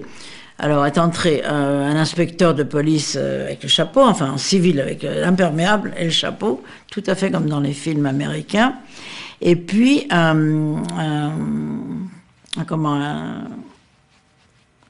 sergent de... Comment ça s'appelait ça? Un sergent de police, oui, ça s'appelait sergent de police en uniforme. Un agent, oui, mais ça s'appelait sergent de police en uniforme avec le képi. Un flic, quoi, ce qu'on appelle un flic. Bien. Et il dit à ma mère, vous êtes bien Madame Lichten? Il a une liste, là. Elle dit, oui. Et cette jeune fille, elle dit, c'est ma fille. Alors, elle dit, mais elle n'est pas sur ma liste. Alors il me rajoute sur la liste. Et ma mère lui dit, mais pourquoi vous l'ajoutez si elle n'est pas sur votre liste? Pourquoi voulez-vous l'ajouter? Laissez-la. Ce n'est qu'une enfant. Laissez-la. Non, elle est sur la liste, elle sera emmenée également. Et ma mère le supplie presque à genoux. Il lui dit, madame, si vous faites du scandale, j'appelle police secours. Bon, alors on est sortis. Dans la cour, il y avait trois autres familles. Oui, on devait être 6 en tout. Il y avait 3 autres familles qu'on avait arrêtées. Et puis la concierge, complètement affolée, elle voulait me faire du café au lait. On n'avait pas déjeuné, évidemment. Non, il n'en est pas question. Et puis, ils nous ont emmenés dehors, surtout l'inspecteur en civil, était très dur. Et là, alors vraiment, j'ai été terrorisée. Parce que j'ai vu arriver dans la rue des familles entières, les gens traînant des petits-enfants qui pleuraient, qui étaient mal réveillés. Il était tôt quand même, encore le matin. On nous avait dit de préparer une valise. Alors eux aussi, ils avaient des valises. Ils avaient même des baluchons, certains. Ils avaient même des matelas d'enfants sur les épaules. Les hommes portaient des matelas d'enfants. Et j'ai vu tous ces gens traîner entre 2 agents comme des criminels. Je crois que mon enfance a basculé ce jour-là. Ça a été quelque chose de terrible pour moi ce jour-là. J'étais vraiment effrayée. Et puis les gens me paraissaient tellement indifférents. Je ne sais pas s'ils avaient peur ou quoi, mais j'ai vu dans quelques regards de la compassion, mais pas vraiment. Et dans quelques regards, j'ai vu un petit air rusé et triomphant, l'air de dire, ah ben ça y est, on va enfin en être débarrassé de cela. Parce que bon, l'antisémitisme, il datait pas de Hitler, hein, il datait de bien avant. Et on nous a emmenés dans un garage. D'abord, on nous a regroupés dans un garage au bout de la rue des Pyrénées. Et puis, il y a 2 femmes qui ont demandé à aller aux toilettes. Il y en a une qui n'est pas revenue. Alors, je ne sais pas si elle avait payé, enfin, si elle a acheté des agents pour la laisser partir. Enfin, ma mère dit, heureusement, ça y est, il y en a une de sauvée. Et puis après, on nous a mis dans les autobus de ligne. Et vraiment, les autobus qui servaient de la TCRP, c'était l'actuelle RATP, ça s'appelait TCRP. Et on nous a mis dans ces autobus. Notre autobus, c'était le Q. Je me souviens que c'était le Q qui devait faire, ça devait être l'actuel 96, qui fait Porte des Lilas, Montparnasse, enfin quelque chose comme ça. En tout cas, il a descendu la rue de Belleville. Il a peut-être pas fait le trajet exact. Et il a descendu la rue de Belleville. Et c'était une journée magnifique. Il faisait un très beau soleil, un 16 juillet, un jeudi. Et sur le trottoir, je vois une camarade de classe qui était là sur le trottoir. Et elle ne m'a pas vue parce qu'on était entassés. On nous avait dit de mettre les valises sur la plateforme. C'était des autobus à plateforme. Et nous, on était tassés à l'intérieur. Et il y avait beaucoup de monde et elle ne m'a pas vue. Et moi, j'étais là en me disant, mais quand même, une si belle journée d'été, elle est là, libre, dehors. Et moi, qui ai le même âge et qui n'ai rien fait, je suis prisonnière. C'était ces pensées-là que j'avais. Et puis surtout, j'étais très traumatisée par tout ce que j'avais vu dans les rues. Et on a traversé tout Paris. Et ce jour-là, je dois dire que je n'ai vu aucun soldat allemand dehors. Tout a été fait par la police française. Et on est arrivé justement au Veldiv, qui était un vélodrome où il y avait les courses cyclistes. Je me souviens encore, on voyait aux actualités les 6 jours de Paris se couraient au vélodrome d'hiver. Bon, c'était beaucoup moins grand que notre Bercy de maintenant, enfin que le parc Omnisport, bien sûr. Mais enfin, c'était important, le Veldiv. Et on est descendu des autobus. Il y avait beaucoup d'autobus qui arrivaient de partout, de tout Paris. Et on nous a fait descendre des autobus avec nos valises. Et ma mère... Nous, je crois qu'on était une famille d'évadeurs, parce que ma mère m'a dit « Ouais, on va s'en aller ». Et elle est partie avec la valise. Alors, il y a un des flics qui lui dit « Mais qu'est-ce que vous faites ?» Elle dit « Mais écoutez, ma fille n'a pas déjeuné, il y a un café en face, je vais l'emmener déjeuner. » Bon, bah, je vous suis, je vous attendrai. Alors, et c'est un café qui existe toujours, rue Nélaton. Je l'ai vérifié par la suite. Et il nous a attendus, nous on est entrés dans le café, il nous a attendus le temps qu'on prenne notre déjeuner. Et il nous a ramenés, et il nous a poussés dans le Veldiv. Et c'était quelque chose c'était sinistre, ce Veldiv, parce que comme il y avait il fallait comment c'était, la défense passive demandait de camoufler toutes les fenêtres, et il fallait peindre les carreaux en bleu. Là, il y avait une immense verrière, et elle était peinte en bleu aussi, ça donnait une lumière un peu glauque, blafarde. Les gens avaient l'air de cadavres déjà dans ce Veldiv. Alors il y avait déjà pas mal de monde, il était 9h du matin, et on m'a dit qu'il y avait déjà 4500 personnes dans le Veldiv. Et j'ai su après qu'au Veldiv, on n'emmenait que les gens qui avaient de la famille. Les gens qui n'avaient pas d'enfants, on les envoyait à Drancy. Et Veldiv, donc, c'était pour les gens chargés de famille. Et il y avait des petits-enfants qui étaient là, mais silencieux, ils disaient rien. Il y en avait certains, au cours de la journée, effectivement, bon, les enfants ont commencé à bouger, à remuer. Il y avait juste des infirmières de la Croix-Rouge qui distribuaient du lait aux petits-enfants. Mais on n'a pas eu à manger, rien du tout. Et alors les gens arrivaient, on retrouvait des petits camarades aussi. Ah, tu es là aussi, toi et moi aussi, et voilà. Mais on savait pas ce qui nous attendait, ça, de toute façon, on pouvait pas deviner ce qui nous attendait. Mais enfin, c'était pas drôle, mais c'était bien de retrouver les camarades aussi. Et au fur et à mesure que la journée s'avançait, on emmenait des gens. Alors il y en avait qui hurlaient, des femmes qui se retrouvaient, qui pleuraient, qui se tombaient dans les bras l'une de l'autre en pleurant. Et tu sais, ma voisine, une telle, s'est jetée par la fenêtre du 3e étage. Et il y en a une qui a jeté ses enfants par la fenêtre avant de se jeter aussi. Il y a eu des drames terribles dans cette journée du Veldiv. Ça a été sur 2 jours, 16 et 17 juillet. Les gens sont restés là. Il y avait quelques water, là, des toilettes qui ont été tout de suite bouchées, c'était épouvantable. Alors des enfants, vous pouvez pas les empêcher, mais même les grandes personnes, les gens faisaient dans des coins, il y avait une odeur épouvantable. Et puis, à un moment, il y avait une petite pièce où les flics dressaient des lits de camp. Il y a 2 femmes qui disaient « Oh là là, c'est là-dessus qu'on va dormir ». Il dit non, ça c'est pour nous. Vous dormez là, sur les gradins, enfin là où on était, sur la pelouse et sur les gradins. Bon, et puis à un moment, on a vu arriver des brancards avec des moribonds, et puis des chaises de paralytiques avec des paralysés.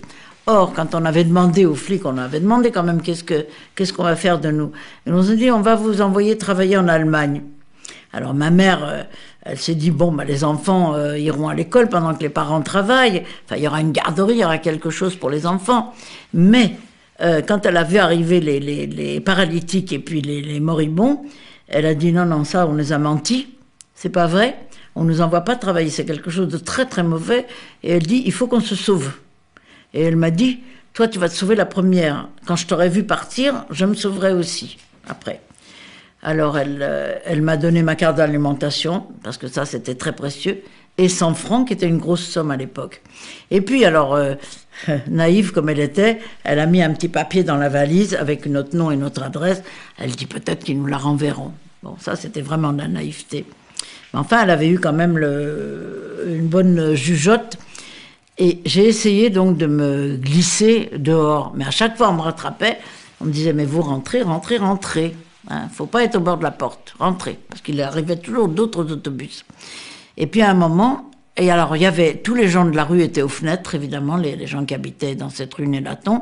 Et il y avait un groupe de badauds également, à, mettons, 3 mètres, oui, cette distance-là, de la porte d'entrée, de cette grande porte d'entrée, qui, entre parenthèses, n'existe plus, ils ont transformé, mais c'est devenu le ministère de l'Intérieur.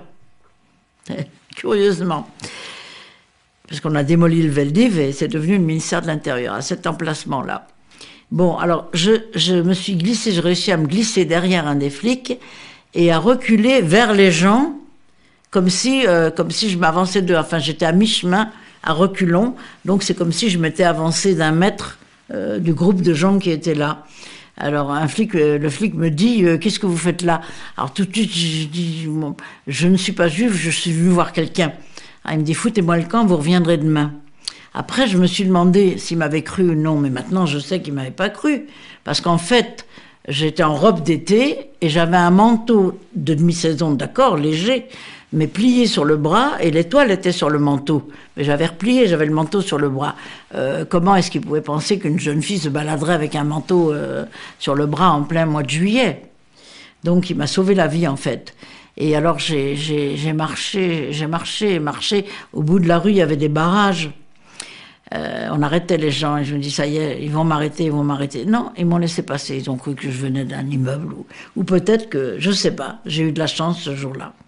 Et je suis donc arrivée au bout de la rue et j'ai marché sur le quai longtemps parce que je n'osais pas descendre dans le métro pour changer mes 100 francs. C'était une grosse somme, on pouvait se dire une petite jeune fille là, de 14 ans, comment ça se fait qu'elle a tant d'argent? Donc, j'ai réussi quand même à descendre au métro, ça devait être Grenelle à cette époque-là, oui, Birakem, ce qui est maintenant Birakem, c'est le métro Grenelle. Et puis j'ai pris le métro et je suis partie, ma mère m'avait dit d'aller chez des amis, justement, lui était un sculpteur espagnol et elle française, et ils habitaient boulevard Saint-Jacques. C'était un atelier d'artiste puisque lui était sculpteur. Et je suis arrivée donc à ce métro glaciaire, parce que le métro Saint-Jacques, les petites stations étaient fermées. Les toutes petites stations, donc on ne sait que les correspondances, les stations à correspondance ouverte, donc le métro glaciaire. Et quand je suis descendue du métro, je vois ma mère qui descend de la même rame que moi. Et elle s'était sauvée 20 minutes après moi. J'avais vu d'ailleurs, elle avait l'air soulagée quand elle a vu que que je partais, elle était heureuse. Alors elle, ça a été plus compliqué, parce qu'elle parlait mal le français, enfin elle avait un accent, elle parlait mal même aussi. Et alors, elle essayait de sortir, on la renvoyait. Et elle disait aux flics, écoutez, faites comme si vous ne me voyiez pas. Il dit, mais madame, quand je ne serai plus en service, vous pourrez faire ce que vous voulez, mais pour l'instant, vous retournez. Elle a réussi, comme moi aussi, à se glisser. Elle a derrière un des flics, et elle a avisé un balayeur de rue qui était là, qui balayait le ruisseau avec son balai en paille de riz, ils avaient à cette époque-là. Alors elle est venue vers lui, elle lui a pris le bras, elle dit « Parlez-moi, faites comme si j'étais une amie à vous » et tout. Et il l'a fait, ils ont causé gentiment tous les deux, et au bout de la rue, il y avait le barrage de flics, ils les ont laissés passer, évidemment, parce qu'elle était avec ce balayeur des rues. C'est extraordinaire quand même, et qui devait être un arabe d'ailleurs. J'y pense maintenant parce que c'était eux qui balayaient les rues en général. Et donc on s'est retrouvés chez ses amis, ils ont ouvert la porte, ils ont refermé la porte derrière nous, ils ont pleuré, on a tous pleuré, et puis on est resté chez eux quelques mois. Alors, est-ce que je peux raconter un épisode justement de ce Veldiv, une histoire? J'avais une amie qui était de la même classe que moi, mais elle avait 1 an de moins, puisque j'avais perdu une année au début de la guerre, donc elle avait 13 ans, j'en avais 14, elle avait 13 ans. On est venu l'arrêter le même jour, le 16 juillet 42, avec son petit frère qui avait 9 ans et son père.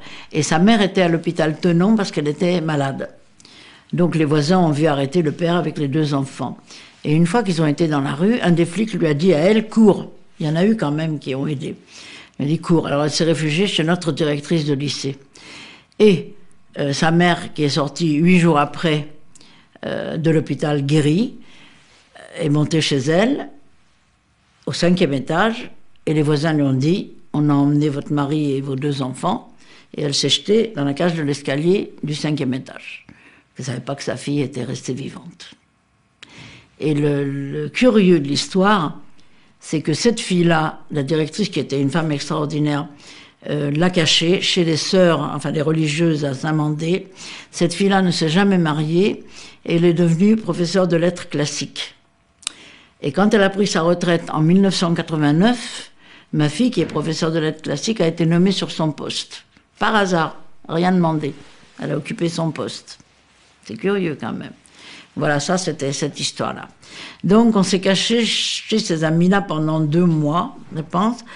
Et mais je faisais des cauchemars parce que nous couchions. Eux, ils avaient une loggia, c'était donc un atelier d'artistes avec une loggia en haut, et ils étaient tous les deux en haut, et nous on couchait sur un canapé en bas, dans l'atelier même.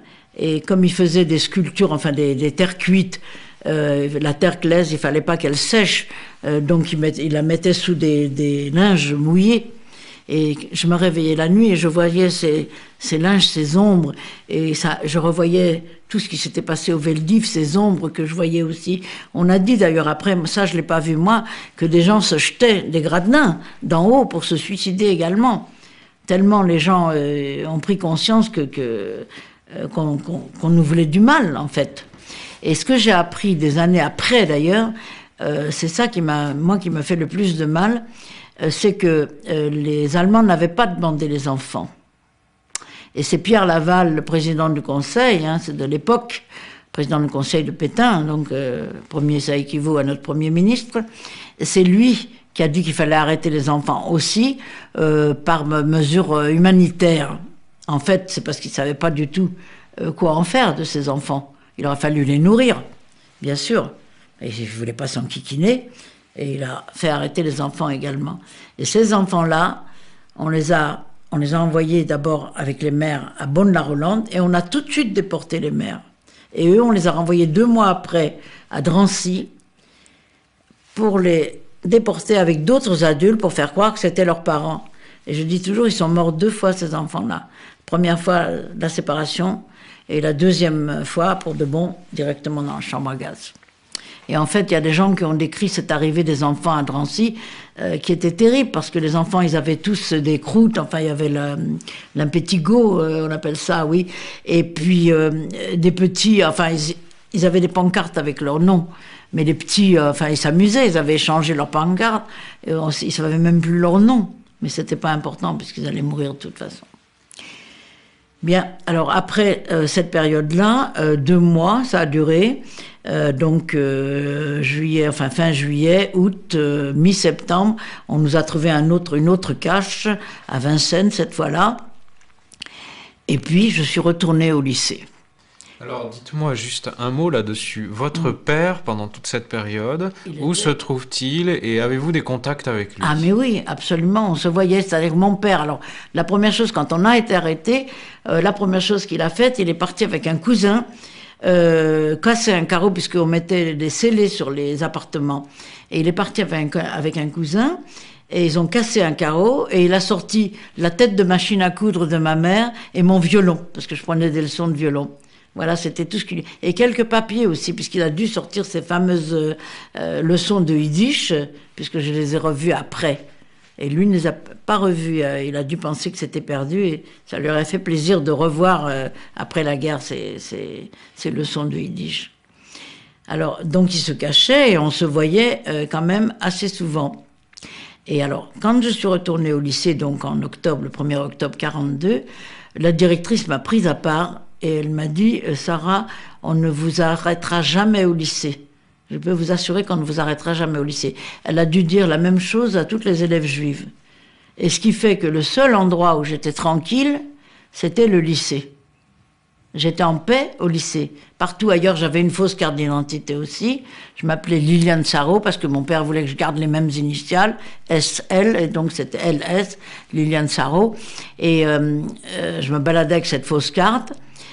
Et bon, j'ai pas été arrêtée, mais quand même j'avais peur. Il y avait des rafles tout le temps à la sortie du métro. Et alors on allait quand même au cinéma. Mon père qui était féru d'opéra, il m'emmenait quand même à l'opéra toutes les semaines. tout en haut, vraiment au poulailler, on voyait très mal, mais on entendait bien.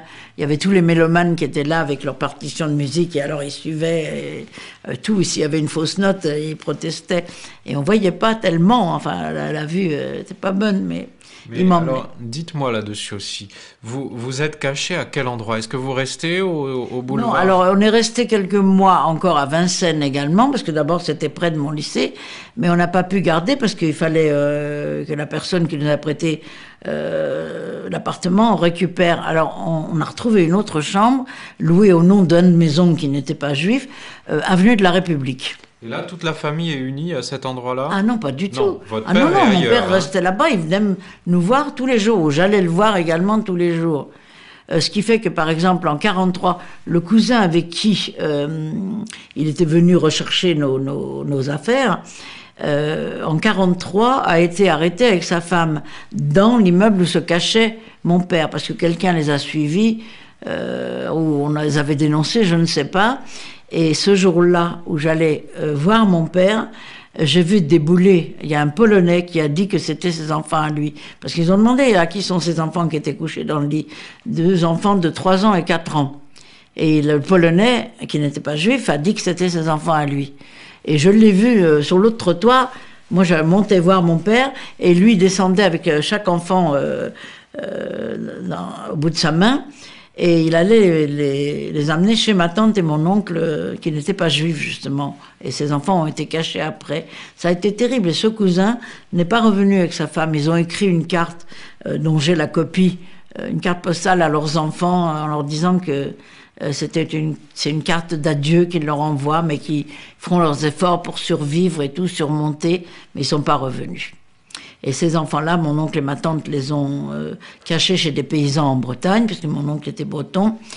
Et depuis, et maintenant, ils ont donc, le garçon était né en 40, la fille en 39, donc ils ont 64 et 63 ans, et ça leur pèse encore, ils subissent encore le poids de cette perte, de ce manque de père et mère qu'ils ont eu tout petits. Et alors, là aussi, votre fausse carte d'identité, elle est établie par qui? Qui vous aide à la... Je sais pas. Alors là, je sais pas le circuit, mais c'était vraiment fait dans une mairie. Hein. Il y avait vraiment les tampons de la mairie. Ah oui, je ne l'ai plus. J'ai celle de mon père. C'était la même filière, parce qu'il y avait quand même. Je crois que c'était quelqu'un à la mairie qui était résistant, hein, qui faisait les cartes. C'était justement une personne compétente, quoi. Enfin, de la mairie, parce que c'était vraiment les vrais tampons. Et le vrai papier de la mairie. Il y avait juste à mettre la photo. À côté de l'avenue de Vincennes, c'est ça? Vous êtes caché? On était cachés, oui, on était cachés, oui, à Vincennes. À côté en face du château de Vincennes, il y avait une rue. Mais après, non, après, nous étions avenue de la République à Paris, dans le 11e. C'est là que nous étions cachés. D'accord. Et alors, justement, cette directrice qui était, je vous dis, j'ai vécu 2 ans, donc de 42 à 44, vraiment tranquille, uniquement au lycée. Et cette directrice était assez extraordinaire parce que finalement, elle a été arrêtée, elle a été emmenée à Fresnes parce qu'on avait dit qu'elle cachait des Anglais, des aviateurs anglais. Et ça devait être certainement vrai, mais ils n'ont rien pu prouver. Et on l'a relâchée au bout de 2 mois, on l'a relâchée de Fresnes. Et c'était justement mai 43. Et c'était l'époque des hortensias. Et vraiment, tout le couloir devant son bureau était rempli d'hortensias. Toutes les classes s'étaient cotisées, enfin, tous les élèves de chaque classe s'étaient cotisés pour acheter de beaux hortensias. Le couloir en était plein. C'était sensationnel. Est-ce que vous vous souvenez de son nom? Oui, c'était Louise Fontaine, bien sûr, parce que je retourne au lycée témoigner. On a fait une salle en son nom. Et elle est venue, d'ailleurs, inaugurer, je crois qu'elle est venue inaugurer cette salle, ou en tout cas... Non, elle est venue en 87, moi je n'y étais pas, pour le cinquantenaire de la création du lycée. Le lycée était créé en 37, donc en 87, elle avait 102 ans. Elle est morte à 103 ans. Donc,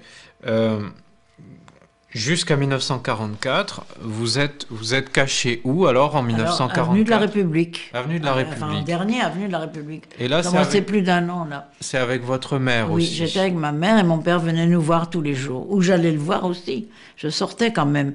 D'ailleurs, une fois, on s'est fait arrêter. On est allé au cinéma, mais c'était l'après-midi. Hein, et c'était rue de Ménilmontant. Je me souviens, c'était le Ménil Palace, le cinéma.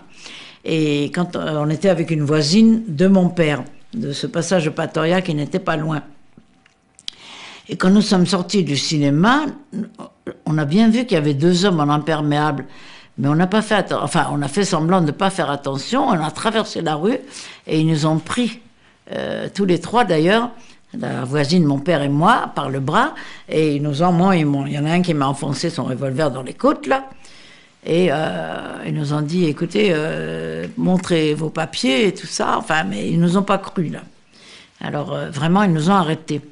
Et je sais pas comment ça s'est passé, mon père les a embobinés, parce que mon père m'emmenait faire de la peinture aussi, à l'Académie Duncan, je ne sais pas si vous avez entendu parler de ça.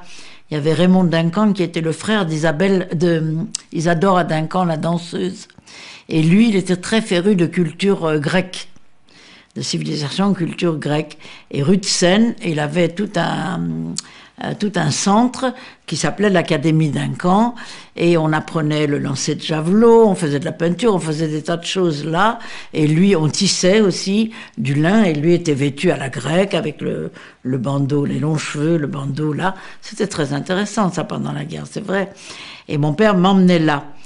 Et donc au cinéma aussi. Alors, on faisait de la peinture, enfin du dessin, à l'Académie de Duncan. Et mon père leur a dit, j'ai des beaux dessins que je peux vous donner, et tout ça. Alors, il les a emmenés dans sa chambre, la chambre qu'il occupait à ce passage de Patoria. Alors, ils ont pris des dessins, et puis ils ont dit, bon, faudrait quelque chose d'autre encore et tout. Enfin, mon père a dit, ma femme est couturière, elle pourra donner des tissus à vos femmes. Et alors, il les a emmenés dans la chambre qu'on occupait, nous, avenue de la République. Et ma mère leur a donné du tissu, c'est vrai, mais elle voulait leur donner de l'argent aussi.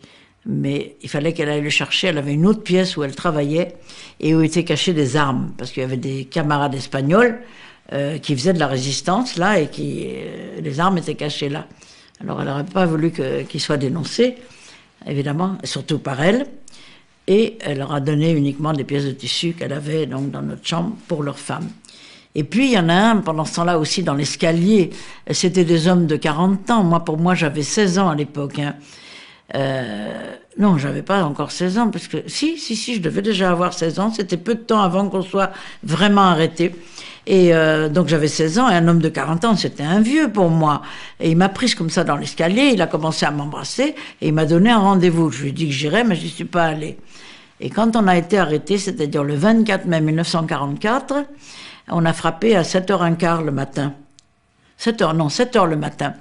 Et c'était 2 inspecteurs en civil, très jeunes d'ailleurs, qui étaient là, sans chapeau.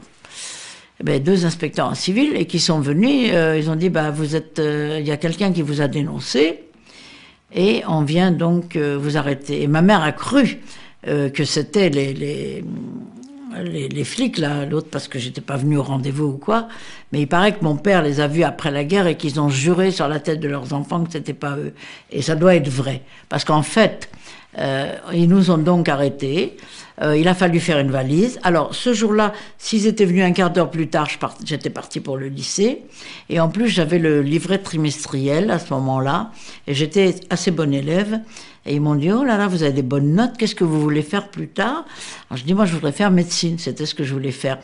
Alors ils ont dit, oh mais là-bas, c'est très bien organisé, vous allez voir, vous pourrez continuer vos études. Moi je l'ai cru aussi, hein, pourquoi pas.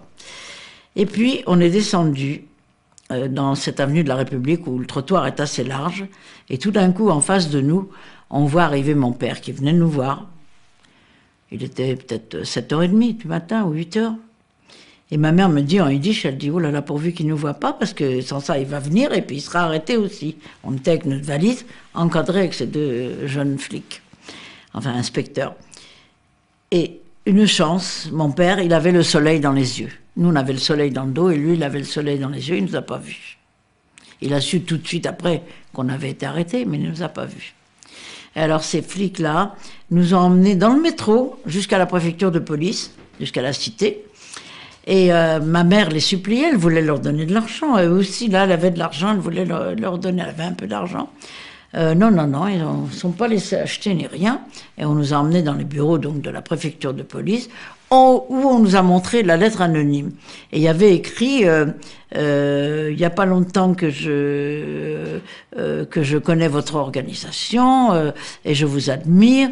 Et je viens vous signaler qu'il y a 2 juifs russes qui se cachent à tel endroit. L'étage, enfin le numéro de l'avenue et l'étage. Et en fait, il y avait on faisait toujours très attention, mais il y avait une chambre à côté de nous qui était occupée, je crois, par des Antillais d'ailleurs, un monsieur et une dame. Et ils ont dû nous entendre, ils ont dû entendre ma mère, parce que ma mère, elle chantait beaucoup. Et elle chantait en yiddish et en russe, puisque c'était sa langue maternelle, c'était le russe. Et qu'on mette juif russe, c'était eux, c'est pas possible, c'est pas quelqu'un d'autre. C'est même pas la concierge, je ne savais pas d'où on était, de quelle région on était. Et alors, il nous a... ma mère l'a supplié, elle venait d'être très malade. Ma mère, l'hiver, elle avait une bronchite récidivante et elle était très maigre, elle était vraiment... elle n'était pas comme moi, d'ailleurs, elle était petite, mince. Enfin, moi, j'étais pas très grosse non plus, mais enfin, j'étais plus en chair qu'elle. Et elle lui montre, elle lui dit, mais écoutez, laissez-nous partir, regardez, j'ai des ordonnances, j'étais malade tout l'hiver. Il dit, ah, non, mais ça vous servira là-bas, vos ordonnances vous serviront là où vous allez. Et on nous a mis au dépôt du palais de justice, à la prison, quoi, du palais de justice, qui était tenu par des sœurs. D'ailleurs, presque toutes les prisons françaises, c'était des sœurs qui officiaient là-bas. Alors avec des voleurs, des gens qui faisaient du marché noir, des prostituées. Et puis quand elles nous ont vu arriver, elles ont dit « Oh là là, vous aussi », parce qu'elles ont vu qu'on n'était pas des prostituées, ni ma mère ni moi. Et puis ma mère a réussi quand même, en donnant 20 francs à l'époque, parce qu'on était plusieurs familles juives arrêtées. On devait être, j'ai compté, on devait être une vingtaine, hein, parce que Klarsfeld m'a montré la liste de ceux qui étaient partis pour Drancy le lendemain. Et j'ai la copie de cette liste. Et elles nous ont donné une cellule séparée, parce que tous les autres couchaient dans la même cellule, et elles nous ont donné une cellule séparée avec un lit et des draps blancs. C'est la dernière fois qu'on a couché dans des draps blancs. Et dès le lendemain, on nous a appelés pour partir à Drancy.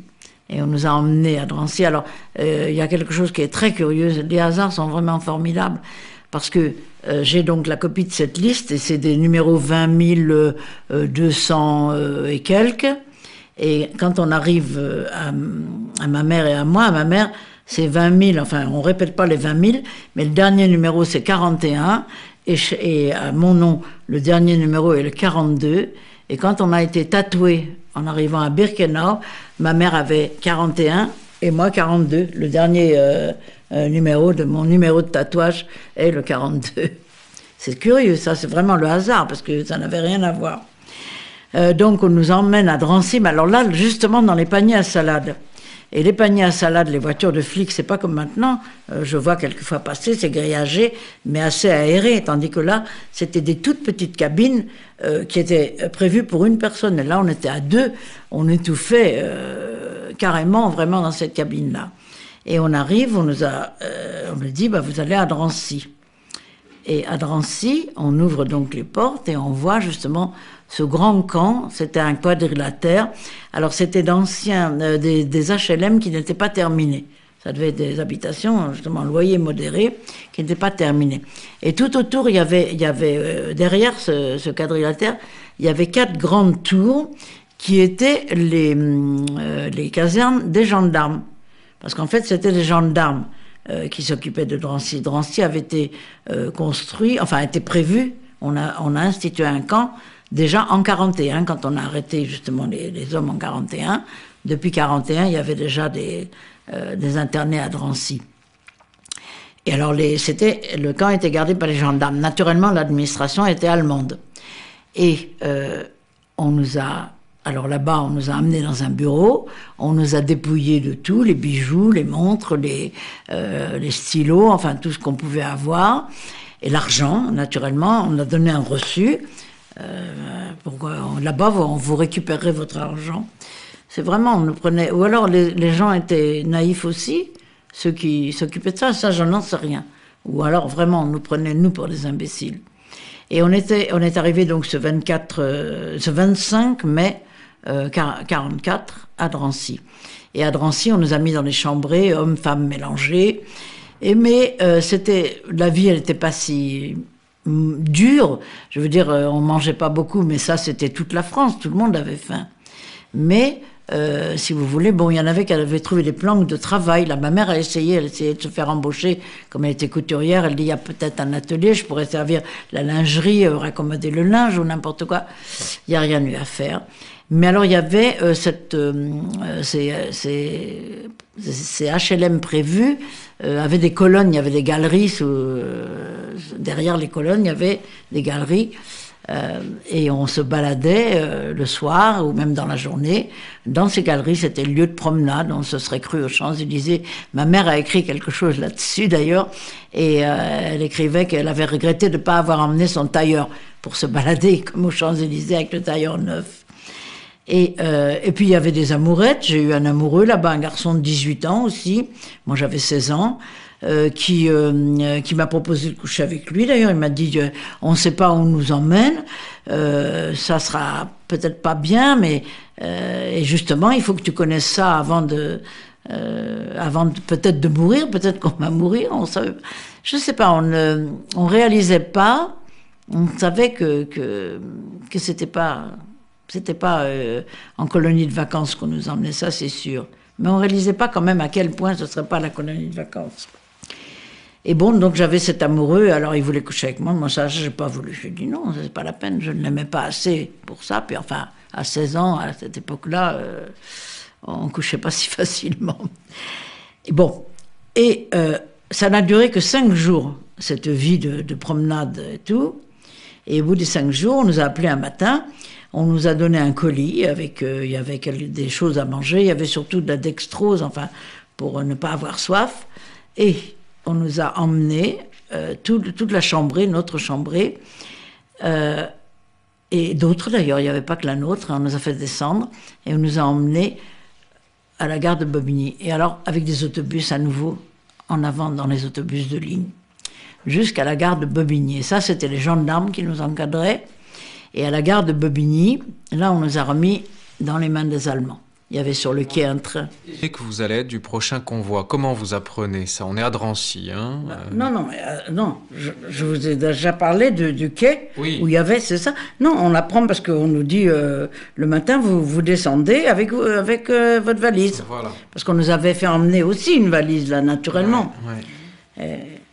Et là, vous me disiez que c'était des autobus, des bus de ligne. Des bus de ligne qui nous ont emmenés. Les gendarmes étaient là, nous ont accompagnés jusqu'à la gare de Bobigny. Et là, sur le quai, il y avait un train à bestiaux, enfin, un train composé de wagons à bestiaux. Vous savez, 40 hommes, 8 chevaux. Voilà. Et il y avait des soldats allemands, alors là, qui étaient là avec leurs fusils et qui nous ont poussés à coups de crosse dans les wagons. Et vraiment, on était une centaine à peu près par wagon. Ma mère avait demandé... Ah oui, elle avait vu un médecin là-bas à Drancy, et elle avait dit qu'elle avait été malade, et qu'elle avait entendu dire qu'il y avait un wagon sanitaire quand on partait en transport, parce qu'on disait que des transports partaient, mais on ne savait pas qu'on partirait si vite. Et le médecin lui avait dit « Oh non, mais ne partez pas, vous ne serez pas tellement bien dans le wagon sanitaire. » Effectivement, ils ont ramassé presque que des cadavres de ceux qui sont partis par le wagon sanitaire. Juste une question à ce sujet.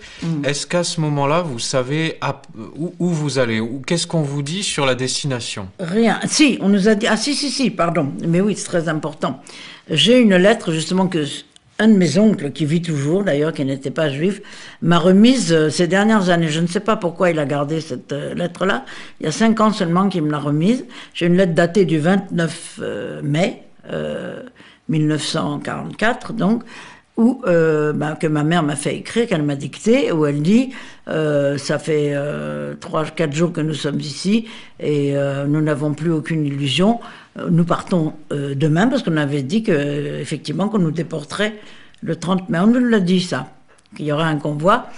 Et on nous envoie en Allemagne, en Silésie, en Haute-Silésie. Or, la Haute-Silésie, c'est en Pologne. Mais nous, on ne savait pas situer. On nous envoie en Allemagne. Ça, c'est sur la lettre du 29 mai. Voilà, ça, c'est sur la lettre du 29 mai qu'on nous envoie. Je mets le mot en allemand et en français, parce que je ne savais pas que c'était la même chose. Oberschlesien, voilà.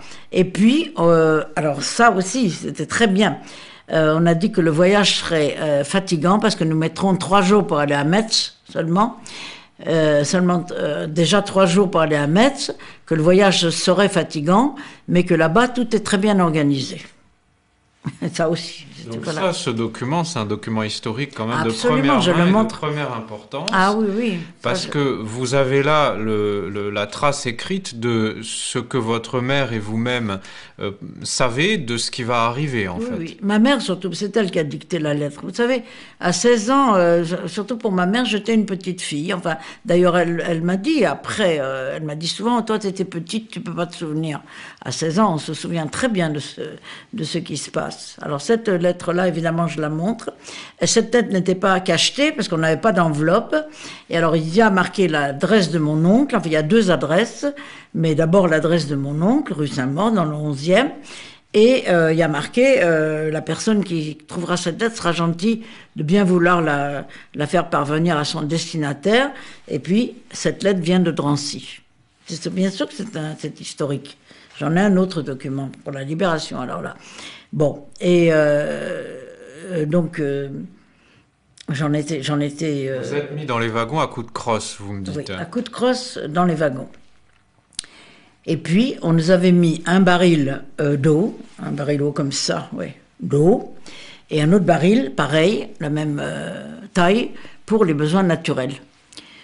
Seulement, on était encore un petit peu pudique. Et on a tendu une couverture, puisqu'on avait chacun une couverture aussi.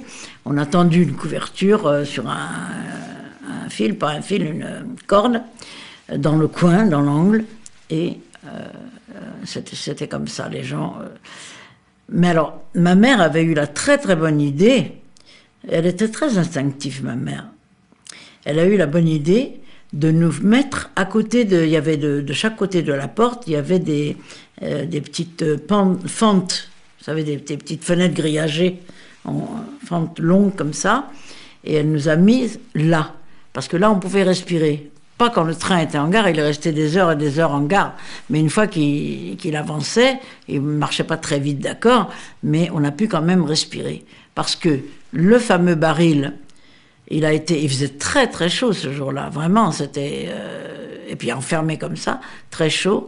Le premier baril d'eau a été très rapidement vide, et l'autre baril a été très rapidement plein.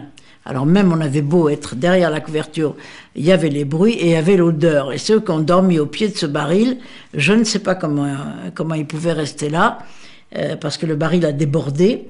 Et c'était quand même terrible, parce qu'on ne pouvait même pas... on ne pouvait pas se coucher, on ne pouvait pas s'asseoir. Il fallait avoir les genoux complètement repliés, et on se couchait à tour de rôle. On essayait avec des camarades, on disait, bon, bah, vous êtes debout maintenant, et nous, on se couche. Et après, c'était l'inverse.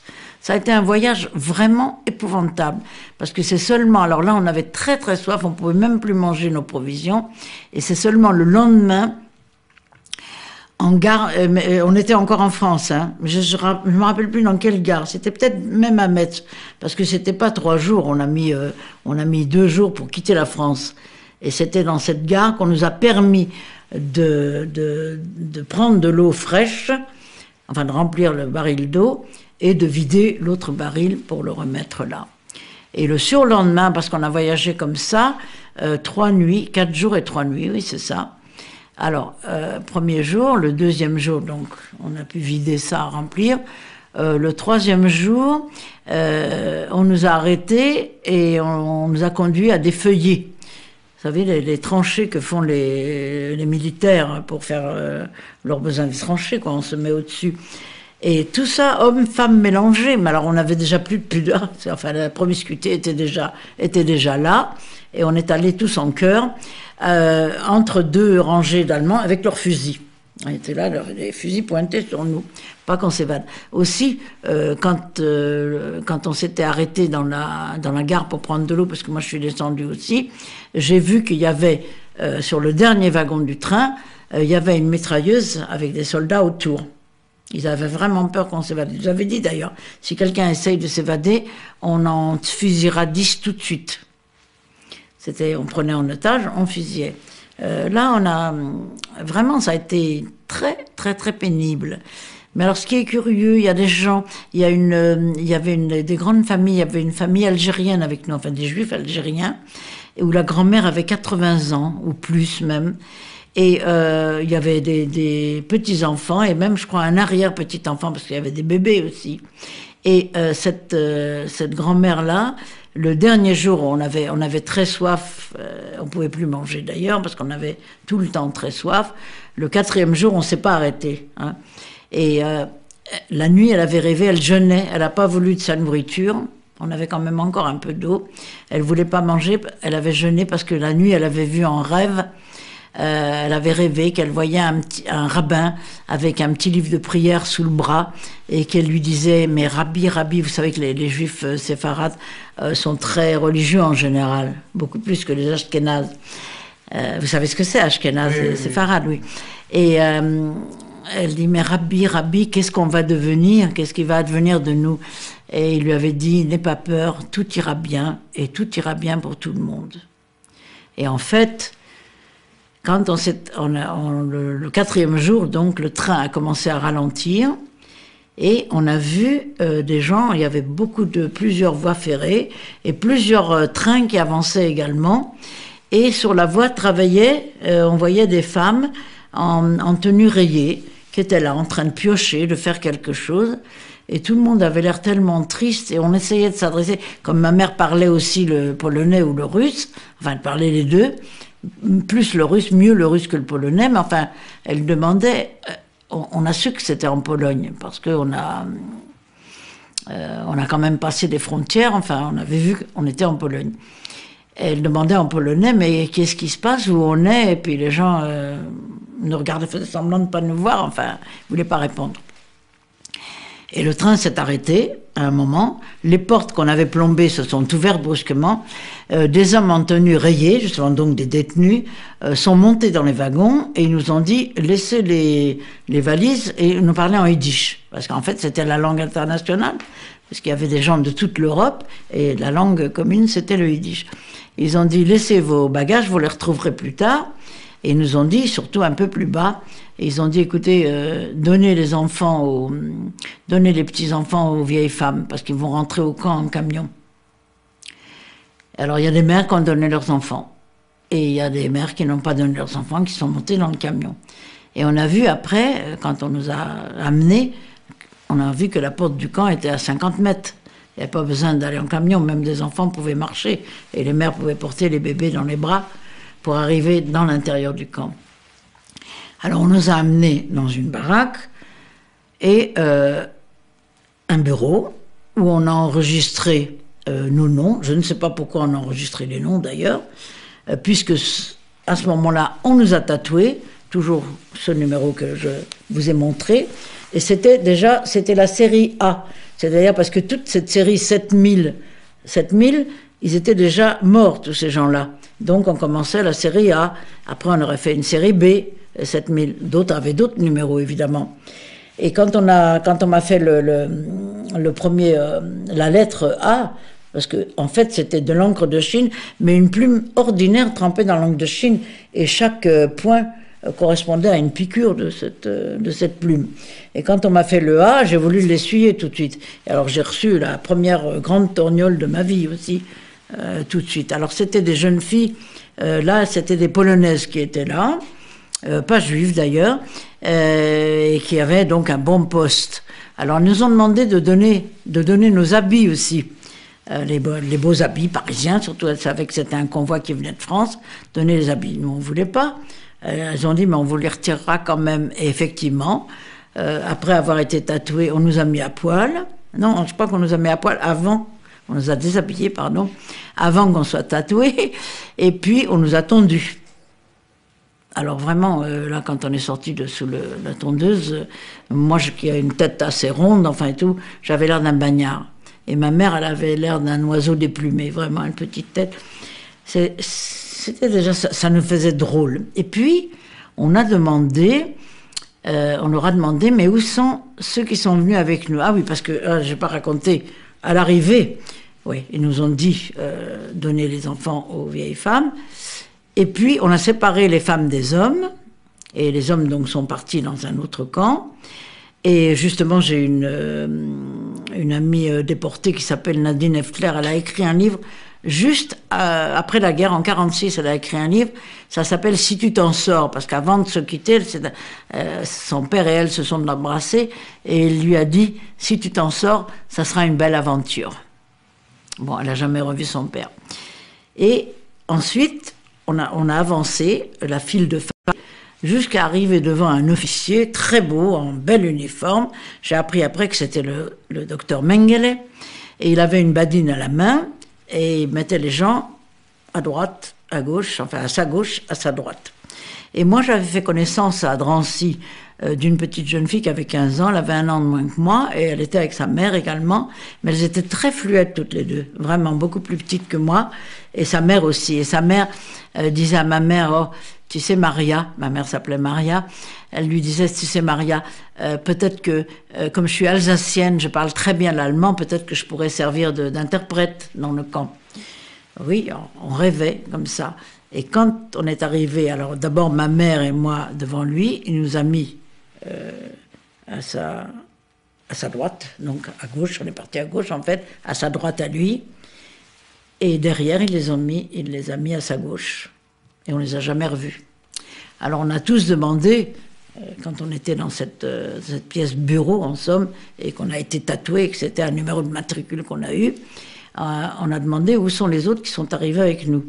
Alors ils nous ont montré à travers la fenêtre, on voyait des cheminées, on en voyait 2, il y avait 4 fours en fait, mais 2 étaient cachés derrière un rideau, ne fonctionnait pas à plein temps, mais il y en avait 2 qui fonctionnaient vraiment jour et nuit, d'où s'élevaient, il y avait 2 cheminées, donc d'où s'élevaient des flammes immenses, et ensuite une fumée noire. On dit, vous voyez là, et ben ce soir, les vôtres, ils brûleront là, dans ces cheminées-là, et avant, ils seront passés dans la chambre à gaz. C'est ce qu'on nous a dit. On n'a pas voulu les croire. Ma mère a dit, mais vous êtes folle, c'est pas possible une chose pareille. Eh bien, malheureusement, c'était vrai. On a su après que c'était vrai. Et quand on nous a mis, nous, dans une pièce avec des caillebotis là, en bois et des pommes de douche aussi, on s'est dit, mais c'est peut-être là la chambre à gaz au fond. C'est peut-être vrai. Et c'est peut-être la chambre à gaz. Et ma mère, c'est là qu'elle s'est écroulée. C'est la seule fois où je l'ai vue s'écrouler. Elle s'est mise à pleurer. Elle a dit, qu'est-ce que j'ai fait? J'ai emmené un enfant là. Et c'est là qu'elle a regretté d'être allée me chercher sur la Côte d'Azur. Parce que peut-être que j'aurais pas été portée. Mais comme je vous ai dit, je pense que je l'aurais été quand même. C'est peut-être une histoire de destin. Je ne sais pas.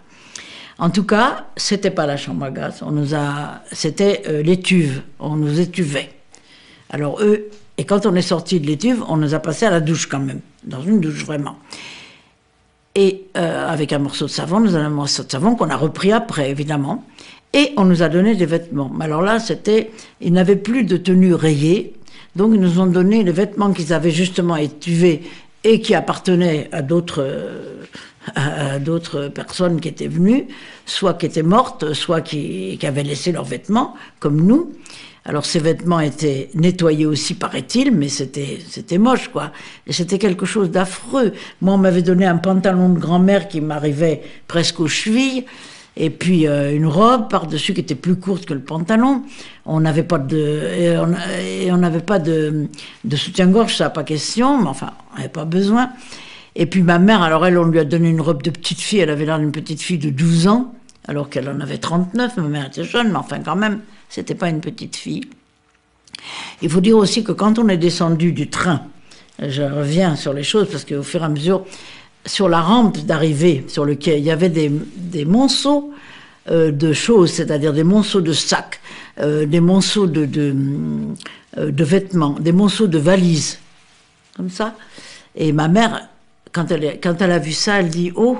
Elle a sorti de son sac ces ordonnances, elle les a déchirées en 1000 morceaux. Elle a dit, ils avaient dit que ça me servirait, mais ça me servirait. Elle m'a dit après, j'ai senti que ça me servirait pour quelque chose de très mauvais. Et quand on a eu l'épisode où on nous a dit, il passe par la chambre à gaz, elle dit, ça m'aurait servi vraiment pour la chambre à gaz, mes ordonnances, si j'avais dit ça. Parce qu'effectivement, avec nous, il y avait une famille turque, avec un jeune homme de 18 ans, ses parents étaient plus âgés, et quand ils sont descendus du train, il a dit qu'il voulait pas quitter ses parents, alors il a dit qu'il était malade, qu'il était cardiaque. C'était peut-être vrai d'ailleurs. Ben, ils l'ont pas séparé de ses parents et il est parti directement dans la chambre à gaz avec ses parents. Bien, alors on nous a donc habillés de briques et de broc vraiment. Et puis, on nous a emmenés, il faisait déjà noir, là. On nous a emmenés. Alors, c'était cette impression, cette grisaille terrible, c'est une tristesse. C'était quelque chose, c'est même indicible. Comme une chape de plomb qui nous est tombée sur les épaules. Et je suis après que de notre convoi, où nous étions 1004 personnes, il y en a que 200, il y a 237 hommes et 131 femmes qui ont été sélectionnés pour le travail. Tous les autres sont passés directement à la chambre à gaz. Alors, on était donc ces 131 femmes, on nous a conduits dans ce camp où il y avait ces baraques basses, sinistres. C'est des baraques en pisé. Il y avait des baraques en bois aussi, j'ai vu ça le lendemain. Et on nous a fait rentrer dans ces baraques, et il y avait un silence de mort dans ces baraques. On pensait que c'était pas du tout occupé, et on nous a poussés sur des bas-flancs. Enfin, on nous a poussés, il a fallu grimper sur un bas-flanc, et là, on a vu qu'il y avait du monde. Il y avait déjà des gens, puisqu'on était 10 par bas-flanc. On se couchait en sardine pour pouvoir bouger un petit peu, on se couchait tête bêche, sans ça on n'aurait pas pu, et avec une couverture. Et rien du tout, c'était sur des planches en bois, et rien du tout. Et là, vous êtes toujours avec votre mère? Je suis avec ma mère, oui, là je suis avec ma mère. Et c'était vraiment une impression terrible. Ma mère dit, oh mais comment je vais me coucher là, j'ai même pas où mettre mes affaires. Alors on lui a dit, la voisine lui a dit, mais on se déshabille pas ici, parce que si tu te déshabilles, on te les prend tes affaires. On se rendait pas compte où on était encore. Et puis on était très fatigués, on s'est endormis quand même tout de suite. Et le lendemain, à 3h du matin, on criait déjà « Aufstehen, Kaffee holen !» Debout, aller chercher le café. Soi-disant qu'ils voulaient des volontaires, mais ils prenaient les volontaires à coups de trick, à coups de gourdin. Ils faisaient descendre les gens pour aller chercher le soi-disant café. Alors c'était des kibbel, ils appelaient ça, des barils comme ça, fermés d'ailleurs, avec une poignée de chaque côté, et on tenait 2 personnes, l'une derrière l'autre, de chaque côté. Et c'était ça qu'il fallait trimballer. Et c'était en fait de l'eau chaude un petit peu teintée, qu'ils appelaient café. Et tout de suite, à l'appel. Et on avait en général 2 heures de l'appel. C'est-à-dire qu'il fallait nous compter. Là, c'était les Allemands, les officiers, ou les Ausweiserin des femmes en vert de gris, là aussi, qui venaient nous compter.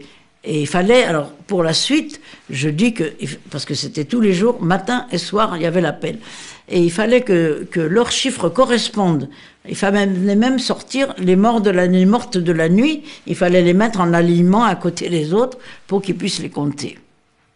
Et ce qui était terrible aussi, c'est qu'on avait dans cette baraque-là, j'ai été très étonnée, c'était la baraque de quarantaine, parce que il y avait le typhus, il y avait la dysenterie, il y avait des poux, pas trop encore à Auschwitz, mais enfin il y en avait quand même, et eux ils avaient peur que nous on leur amène des maladies, des épidémies.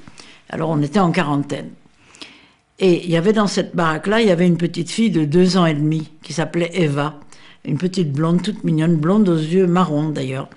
Et en fait, ils l'avaient laissée en vie parce que sa mère était juive, mais son père n'était pas juif. Donc elle avait du demi-sang arien, elle était demi-arienne, le sang pur, n'est-ce pas? Pas tout à fait pur, mais quand même, on n'allait pas tuer du sang semi-arien.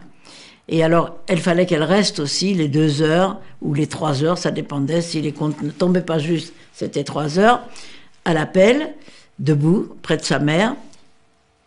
Et ces femmes et ces hommes qui passaient à côté d'elle, comme elle était très mignonne, ils lui caressaient la joue ou la tête, alors qu'ils venaient de faire passer 100 ou 150 enfants à la chambre à gaz. Ça m'avait vraiment impressionné, tout ça. Et bon, alors il y avait des femmes, on avait une femme justement, on avait une Renée, je me souviens très bien de son nom, dans le train, elle était avec son mari Jacques, ils avaient 40 ans tous les deux, et elle était enceinte. Bon, c'était pas voulu, mais c'était comme ça. Et ils avaient un fils de 19 ans. Alors elle dit mon fils est resté là-bas, et vous savez qu'ils ne laissaient pas les femmes accoucher là-bas. Et ils prenaient les bébés, ils mettaient tout de suite une intraveineuse d'air, enfin, ou de quelque chose, et ils faisaient mourir les bébés.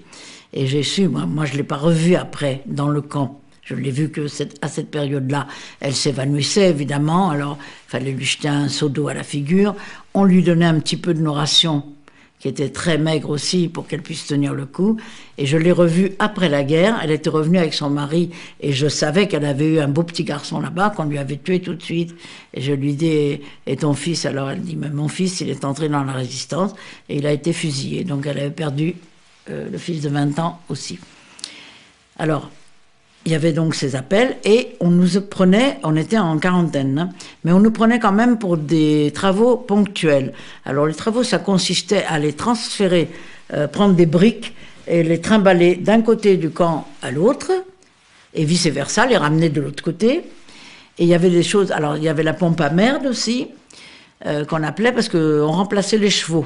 Il n'y avait pas de chevaux, c'était les détenus, enfin les déportés qui remplaçaient les chevaux. Il fallait la tirer. Bon, devant, ça allait encore, mais quand on était derrière, c'était terrible, parce qu'ils vidaient ces fameuses latrines. Et une fois, on m'a pris pour une autre corvée, et ça, c'était justement, on était donc au mois de juin, parce que quand on est arrivé là-bas le 2 juin 1944, et on a su que les Alliés avaient débarqué le 6 juin. On l'a su parce qu'il y avait des filles qui faisaient les estafettes, en fait, entre les bureaux d'administration. Il y avait une Française parmi elles. Elle parlait très bien allemand, évidemment. Il y avait une Française. Et elle écoutait la radio. Elle est venue nous dire, les Alliés ont débarqué en Normandie. Alors on était très contentes pour les Français qui étaient là, pour ceux qui étaient restés en France. Nous, c'était déjà trop tard. Mais on a quand même, le soir, on a quand même chanté la Marseillaise tout doucement. Chanter la Marseillaise. C'est bizarre quand même. Au sujet de toute cette période, comment vous avez psychologiquement vécu toutes ces étapes? Vous en avez donné quelques signes. Le moment où vous avez été rasé, la tête notamment, le moment où vous avez été habillé, c'est-à-dire mal habillé, le moment où vous avez été tatoué aussi. Là, il y a des modifications profondes de la personnalité qui doivent s'opérer, et surtout sur une jeune fille qui a 16 ans. Comment vous avez vécu ces instants-là? Ça me fait penser aussi à la scène du bus, quand vous vous dites, moi j'ai rien fait et me voilà dans un bus prisonnière. C'était toujours la même pensée. Pourquoi? Uniquement parce qu'on est juive? On nous fait ça parce qu'on est né juif? Parce qu'on est né, en somme. C'était quelque chose de... Je ne peux pas vous dire, je savais qu'on était en enfer. Et je ne savais pas encore ce qui nous attendait. Mais je savais qu'on était déjà en enfer. Et les choses sont bien faites, la nature fait bien les choses. Parce que j'ai eu les règles pendant 2 mois et on n'avait rien pour se garnir. Il fallait déchirer des morceaux de la culotte de grand-mère. Heureusement qu'on m'a donné une culotte de grand-mère, j'ai pu déchirer le bas. Mais au bout de 2 mois, c'était fini. On n'a plus eu les règles. Et pendant 1 an, j'ai eu mes règles après mon retour. C'est tout. Mais c'était effectivement, psychologiquement, moi ça m'a énormément touchée. Et en plus, ma mère me donnait de sa ration. Parce qu'en fait... C'était comme ça. D'abord, je vais vous parler d'un des travaux ponctuels, parce que ça, c'est quand même caractéristique. C'était donc au mois de juin, et depuis le mois de mai, ils déportaient les Juifs hongrois.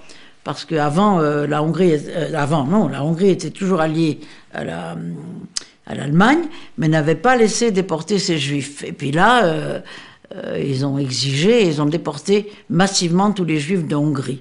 Donc il fallait les brûler. Les fours crématoires ne suffisaient pas. Et un jour, on est venu me chercher, moi, pour une corvée. Et la corvée, ça consistait à monter sur un camion plat, qui était plein de, pas plein d'ailleurs, mais tapissé de chaux. Et c'était de la chaux vive. Et en fait, la chaux vive, c'est terrible, hein, parce que vous ne pouvez pas respirer. Alors j'avais toujours découpé une bande de mon pantalon de grand-mère. Je m'étais mis ça sur le nez et sur la bouche. Alors les yeux pleuraient, évidemment, c'était terrible. Et en fait, on n'a pas pu travailler longtemps. Ça a duré 1 heure et demie peut-être. Parce qu'en fait, ils avaient creusé des fosses à côté des fours crématoires. Et il y avait des cadavres là. Et on jetait la chaux vive sur les cadavres. Vous savez très bien la réaction chimique que ça fait. Ça, c'était un des travaux ponctuels. Et est-ce que c'est à ce moment-là, vous m'avez dit, lorsque vous arrivez et qu'il y a ces détenus qui vous tatouent, qui vous rasent et qui vous dites, mais c'est là qu'iront ceux qui ont été mis du côté droit, ceux qui ont été sélectionnés, c'est là qu'ils vont aller. Vous m'aviez dit à ce moment-là, on a eu du mal à l'accepter. Et oui, les mères qui ont donné leurs enfants, il y en a une qui est devenue folle d'ailleurs, les jeunes mères qui avaient donné leur bébé. Ça a été une chose, je ne peux pas vous dire, mais il faut croire qu'on s'habitue à tout. Hein. Même nous, on savait qu'on était en enfer. D'autant plus que ces filles là-bas qui nous ont dit, ils brûleront là ce soir, elles nous ont dit, de toute façon, ici, on entre par la porte, mais on sort par la cheminée. Ça, c'était la phrase qu'on entendait toujours. Alors, il fallait être bien sage pour ne pas sortir tout de suite par la cheminée. Et surtout, ne pas tomber malade. Alors, si je vous pose cette question, c'est pour m'acheminer justement vers le moment où vous allez consciemment vous dire, c'est ça qui se passe. À quel moment vous vous dites, voilà, on est dans un lieu où sont pratiquées des exterminations massives de populations innocentes. Oui. À quel moment vous vous dites ça? Écoutez, presque tout de suite, parce qu'on en a parlé quand on était en quarantaine. Il y avait des moments où on ne travaillait pas, donc on était assis. Qu'est-ce qu'on se racontait le plus? C'était quand même les recettes de cuisine, parce qu'on avait très faim et tout le monde bavait en écoutant les recettes de cuisine. Sauf qu'on avait une femme, une Angèle, qui était de Marseille, elle avait un restaurant et elle racontait ses recettes. C'était terrible, mais quand même, quand on parlait de ça, on a dit, mais comment est-ce qu'on va pouvoir nous s'en sortir? C'est quelque chose, c'est impensable, on va nous tuer tous. Ça, on était très découragés. Mais il faut croire que l'esprit humain est fait de telle façon qu'on a d'abord toujours de l'espoir. C'est très curieux. Parce qu'on avait, après on nous a choisis justement, on nous a sélectionnés pour le travail. Après cette quarantaine, on a sélectionné pour le travail. Et c'était déjà vers le 15 juillet. Et ma mère n'a pas voulu dire qu'elle était couturière parce qu'elle savait qu'elle serait séparée de moi. Puisque moi j'étais juste lycéenne. Alors celle qui était médecin, il y avait des femmes médecins, elle travaillait comme fille de salle, si vous voulez, à nettoyer dans l'infirmerie, à nettoyer les gens, enfin bon. Et puis celles qui étaient couturières, si on les envoyait dans des ateliers. Il y avait des ateliers de tissage, il y avait une usine aussi, l'Union c'était une usine d'armement, et les filles travaillaient là. Et puisque ma mère n'avait pas voulu se déclarer comme couturière, elle est restée avec moi, on est resté en dernier, et on a travaillé dans les Außenkommando, c'est-à-dire les commandos extérieurs. Et c'était le travail le plus dur. On construisait les routes, on transportait des rails de chemin de fer, on remplaçait les chevaux dans les champs, puisque c'était au mois d'août, il y a eu la moisson. Alors, il a fallu battre le blé, c'était vraiment, on remplaçait les chevaux pour tirer la batteuse, et on travaillait très, très, très dur. Au mois de septembre, on tirait la charrue. C'était vraiment, je vous dis, c'est devenu très costaud. Parce qu'en fait, heureusement qu'on a été mis dans les commandos extérieurs. C'était très, très dur, mais au moins, on respirait. Il y avait de l'air. Et on voyait, d'ailleurs, quand il faisait très beau, on voyait les Carpates au loin. On a vu les Carpates. Et moi, j'étais toujours curieuse de tout. Tandis que les filles qui travaillaient en usine ou en atelier, elles étaient tout de suite très pâles. Nous, on avait maigré aussi, mais on n'était pas pâles. Moi, j'avais des petites joues rouges, vraiment à cause de l'air. Et puis, d'une part. D'autre part, on arrivait à faucher aussi des raves ou des carottes, quand c'était la saison des carottes et tout ça, on arrivait à manger quelque chose. Et en plus, on avait justement 2 fois par semaine, on avait un supplément de travailleurs de force. Alors c'était une tartine de pain et un bout de saucisson en plus, quoi. Mais c'était quand même quelque chose aussi. Ma mère avait, au début, elle se privait de pain pour moi. Elle me donnait une partie de sa ration. Et puis après, un jour, elle m'a dit, écoute, ici, il faut que je vive pour que toi, tu puisses vivre. Si je vis pas, tu mourras, parce que je savais pas me débrouiller du tout. Et elle m'a dit, je te donnerai plus de ma ration de pain. Je la garde pour moi. Il faut que je vive. On était devenus, je ne sais pas si... Finalement, on s'était endurci aussi. Hein. Au fur et à mesure de cette vie-là, on s'endurcissait. Il y a eu, bien sûr qu'il y a eu des humiliations aussi. En fait, on a voulu nous ravaler au rang, je dis pas de bêtes d'ailleurs, parce que les animaux, on est des animaux aussi, mais de sous-hommes. On était vraiment des sous-hommes. Il n'y avait pas que nous, hein. Il y avait des tziganes aussi. Il y avait les prisonniers russes. J'ai vu tuer des soldats prisonniers. C'est-à-dire, je comprends pas pourquoi il n'y avait pas eu le traité de Genève, là, qui marchait pour eux. Enfin, la convention de Genève, oui, ne marchait pas pour eux. Parce qu'ils pensaient que personne ne le saurait, en fait. Je pense qu'ils avaient l'idée d'exterminer tout le monde, et finalement, qu'on mourrait tous et qu'il n'y aurait pas de témoins. Et on ne saurait pas que les Russes mouraient quelquefois par des coups de revolver, enfin de maltraitance aussi. Alors une journée de travail, par exemple, c'était réveil à 3 heures du matin, le café qu'on allait chercher, appel pendant 2 heures ou 3 heures, ça dépendait, si le compte tombait juste, et après on partait travailler. Fallait faire, pour nous c'était 3-4 kilomètres, 5 des fois à pied, pour rejoindre notre lieu de travail. Et puis sur le lieu de travail, alors en été c'était terrible parce qu'il faisait très très chaud. On avait une louche d'eau le matin et une louche d'eau l'après-midi. Voilà ce qu'on avait. Et à midi, on nous apportait sur le lieu de travail une soupe. C'était 1 demi-litre de soupe, voilà. Alors il fallait aussi avoir une gamelle et ça s'appelait organiser. Il y avait un mot qui s'appelait organiser, c'est-à-dire que tout ce que vous pouviez faucher ou échanger, c'était l'organisation. Alors fallait gamelle, on nous l'a donné, mais vous pouviez pas tout le temps manger à même la gamelle, et il fallait organiser une cuillère. Alors c'était ça. Alors le matin, quand on partait au travail, il fallait être par rangée de 5 et marcher au pas, au son de l'orchestre qui était à la porte du camp et qui jouait des airs entraînants, des marches ou des valses. Enfin, c'était très joli. Et le soir, c'était pareil. Et il fallait ramener les cadavres. On devait marcher au pas, au son de l'orchestre, en ramenant celles qui étaient mortes d'épuisement aussi. Alors on ramenait, et pareil, 2 heures, et souvent 3, 4 et 5 heures d'appel debout. Parce que c'était là qu'on distribuait le pain, une ration de pain, je crois qu'il y avait 250 grammes, ce pain noir, un petit peu collant. Et alors, soit une cuillère, une petite tranche de margarine, soit une cuillère de confiture, soit une poignée de betterave cuite, brûlante en général, mais il fallait le tenir dans la main quand même, ou alors du saucisson. Ça c'était notre dîner. Et il fallait pas le garder, il y en avait qui le gardaient. Alors s'ils le mettaient sous la tête, soit les rats le mangeaient, parce que celle qui couchait dans le bas-flanc, au-dessus du sol, il y avait les rats qui couraient là, soit on vous le volait aussi, il fallait manger tout sur place.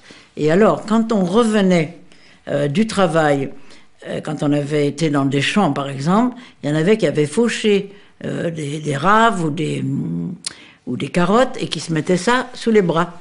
Et alors à l'entrée, quand on revenait, à la grande porte, il y avait la fouille. Alors on entendait tomber des légumes et puis les filles s'éloignaient.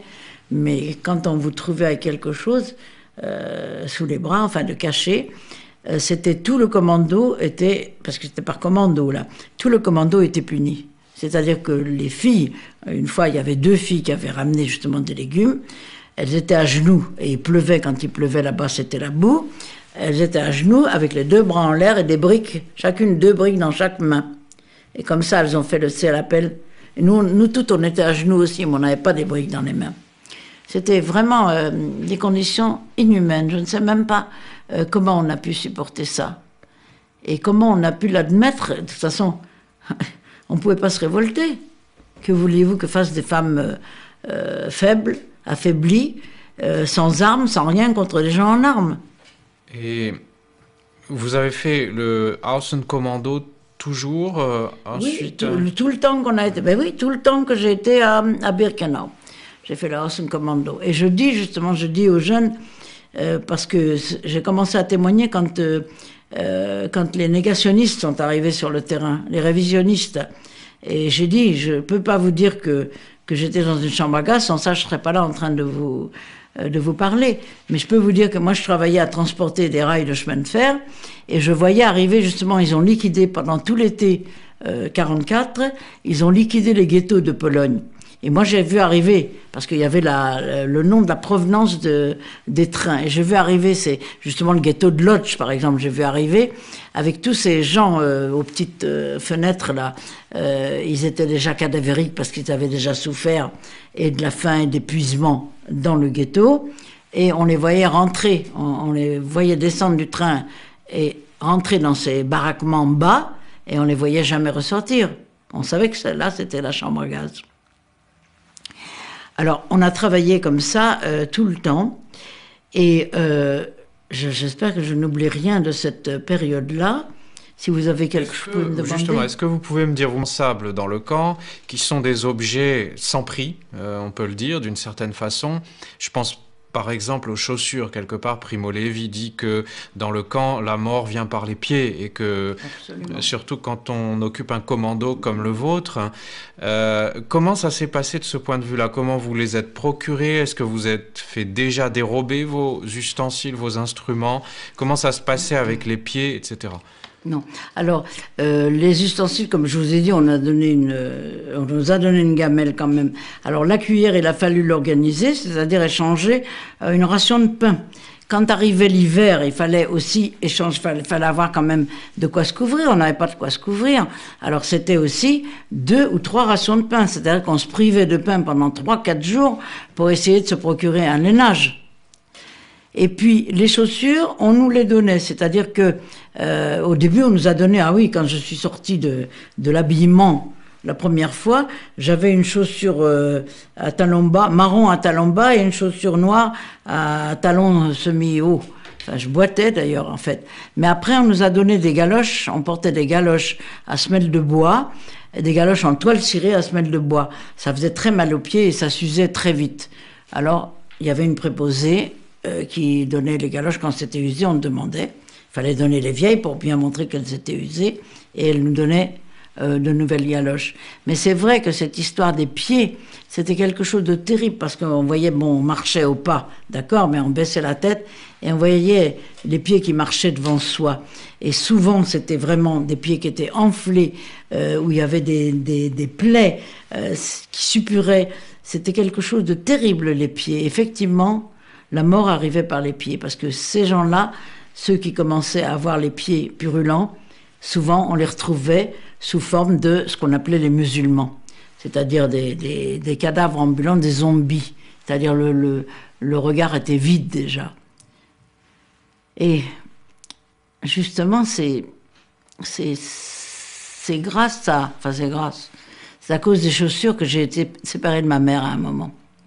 Je vous raconterai ça, mais je voulais vous raconter un épisode d'humiliation au mois de septembre. Je ne sais pas comment les gens pouvaient se rendre compte des dates. Je ne comprends pas. Mais les gens qui étaient religieux savaient. Et les Allemands savaient, évidemment, puisqu'il y avait les dates. Un jour, on était sur le champ, on travaillait, à midi, parce que le commando était constitué d'abord d'une chef de commando, enfin une capot, plus les Vorarbeiterin qui étaient les contremaîtresses, et puis il y avait le chef allemand, le SS, qui était là, qui dirigeait tout le commando, et il était aidé par il était entouré de Posten, c'est-à-dire des gardes avec leurs chiens, pour pas qu'on s'évade évidemment, et qui trouvait très rigolo de jeter les chiens sur nous pour nous faire peur, pour nous faire tomber, nous mordre, enfin n'importe quoi. Et alors le chef justement, qu'on appelait le monarque, le moine, parce que vraiment il avait l'air d'un moine, il était très sévère, il nous dit, bon, aujourd'hui, à la pause de midi, il nous dit, parce qu'on avait une pause d'une demi-heure seulement, il nous dit, bah, aujourd'hui, on a une surprise pour vous, parce qu'aujourd'hui c'est fête. C'est le Yom Kippour. Et c'est vrai, c'était le jour du grand pardon. Des femmes nous l'avaient dit, les femmes religieuses, pas du tout comment elles pouvaient suivre comme ça les jours. Et il dit, voilà, comme ça, vous n'allez pas manger à midi et vous allez faire du sport. Et il nous a fait faire du sport comme les soldats, c'est-à-dire à genoux, marcher en canard, vous vous allongez, vous rampez, vous courez, vous relevez, vous courez et recommencez comme ça pendant une demi-heure. Et ça, c'est la seule fois où moi j'ai pleuré au camp. Enfin non, c'est pas la seule fois, c'est vrai. Mais enfin, j'ai pas pleuré beaucoup, mais j'avais vraiment les larmes d'humiliation. Parce que c'est vrai, ça c'était très très humiliant. Bon, et puis c'est tout, on a repris le travail, on est rentré le soir, comme de juste, au son de la musique. Et puis alors un jour, et ça c'était il y a eu aussi un épisode au mois d'octobre. Au mois d'octobre, j'ai su après que c'était le 7 octobre, moi je croyais que c'était le 10 octobre. On a entendu les coups de feu. Et en revenant du travail, on a vu des cadavres de détenus, enfin le costume rayé d'un côté de la route et des cadavres d'Allemands de l'autre côté de la route. Et on a su que le Sonderkommando s'était révolté. Alors le Sonderkommando, c'était le commando spécial. On prenait des hommes jeunes à la descente des trains qui arrivaient, et on prenait des hommes jeunes et on les affectait à un commando qui était chargé de sortir les cadavres de la chambre à gaz et de les amener dans les fours crématoires.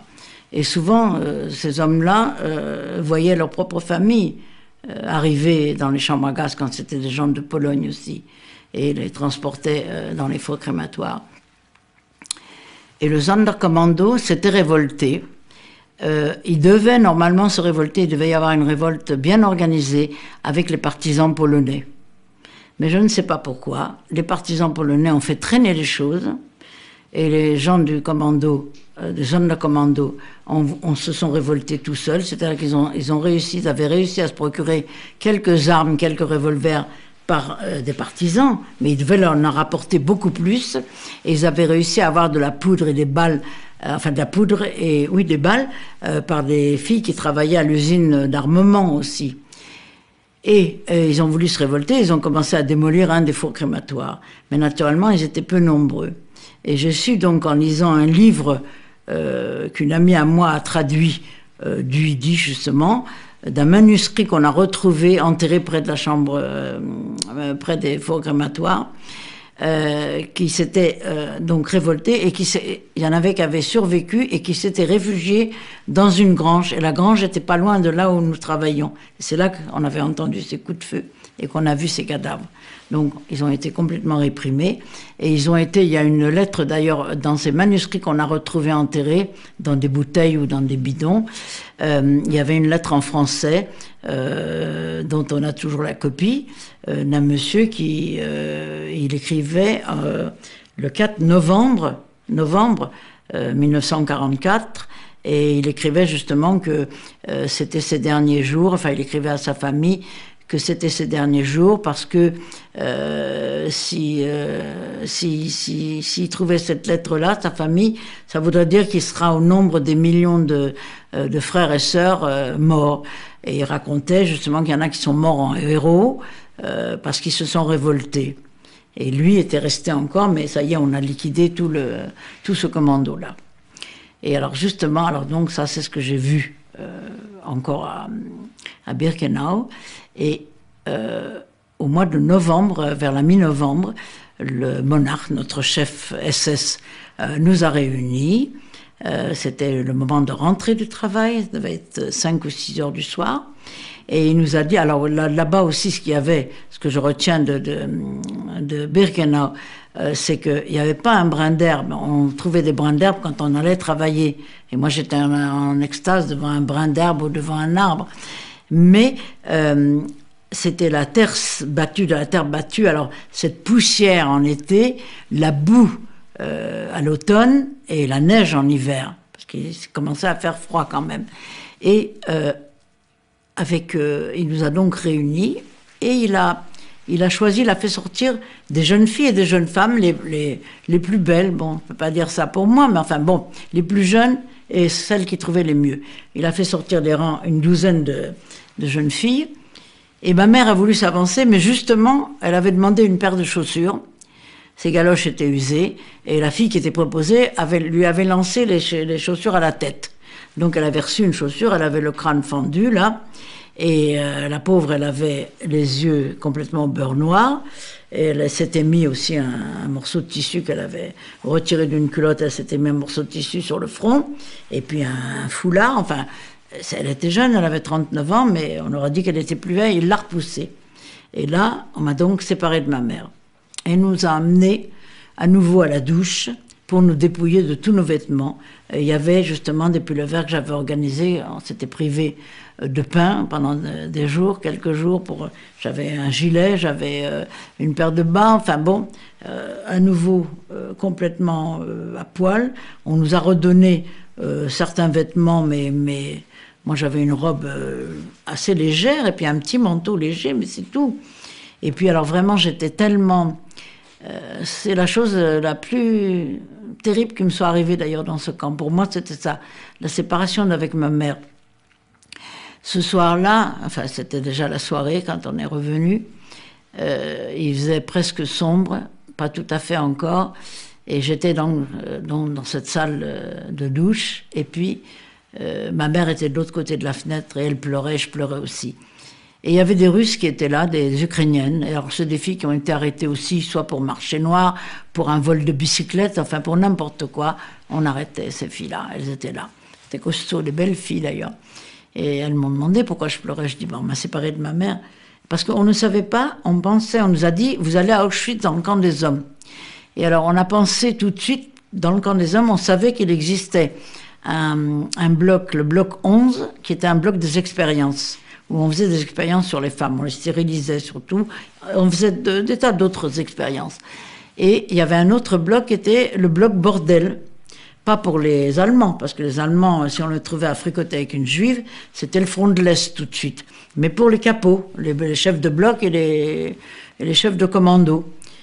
Alors on disait, on va nous envoyer là.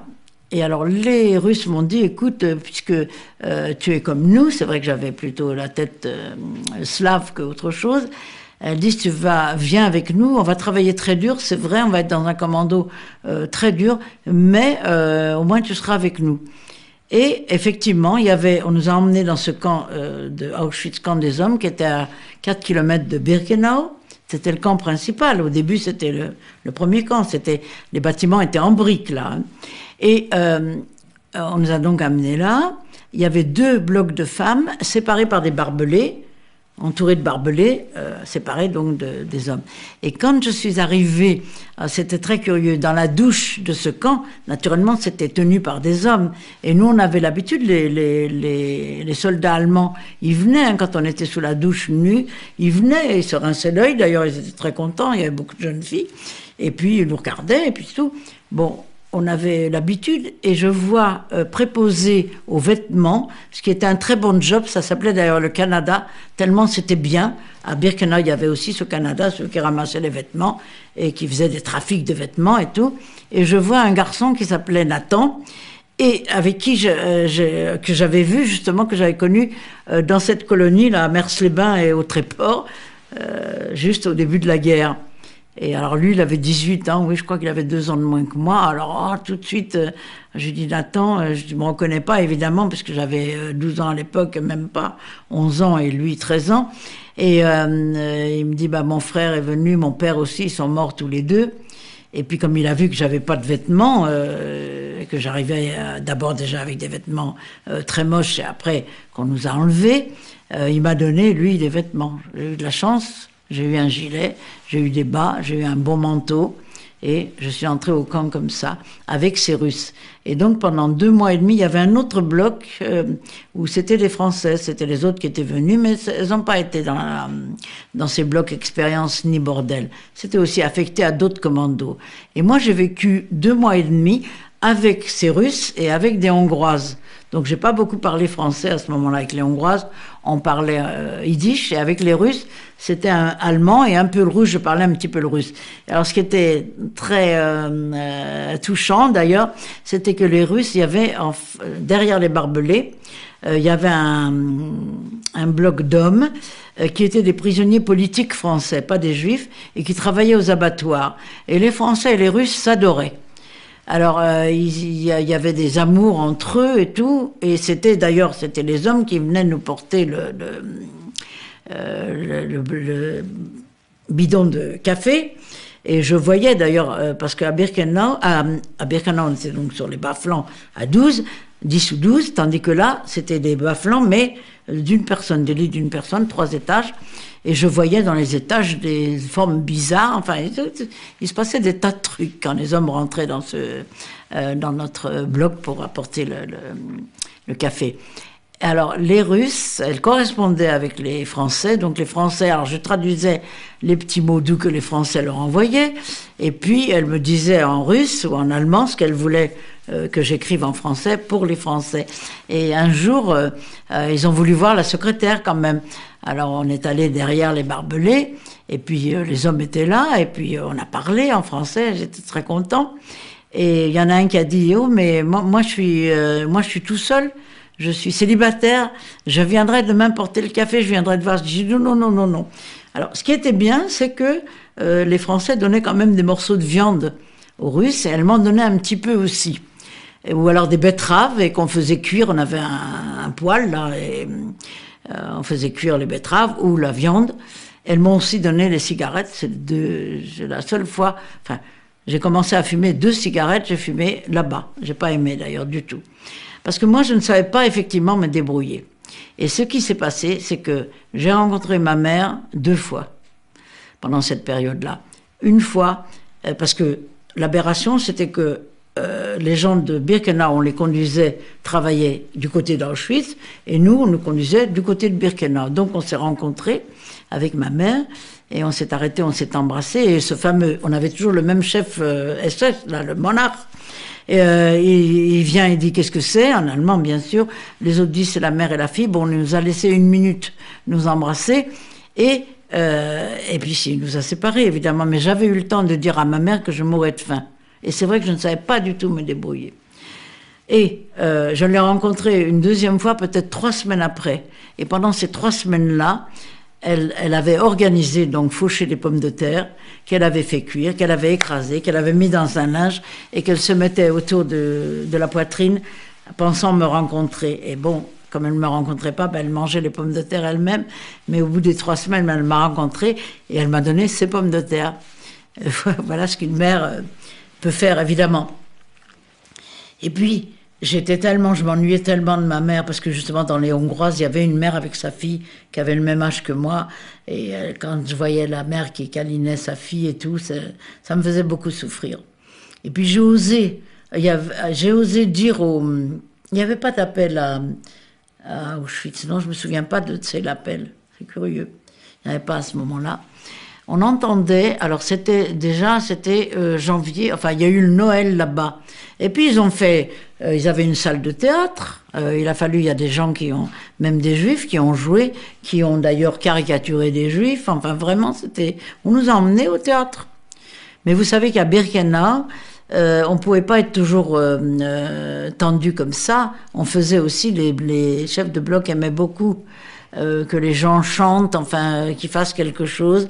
Et notre chef de bloc nous faisait faire des soirées comme ça où les gens chantaient, les Italiennes chantaient Mama et tout le monde pleurait.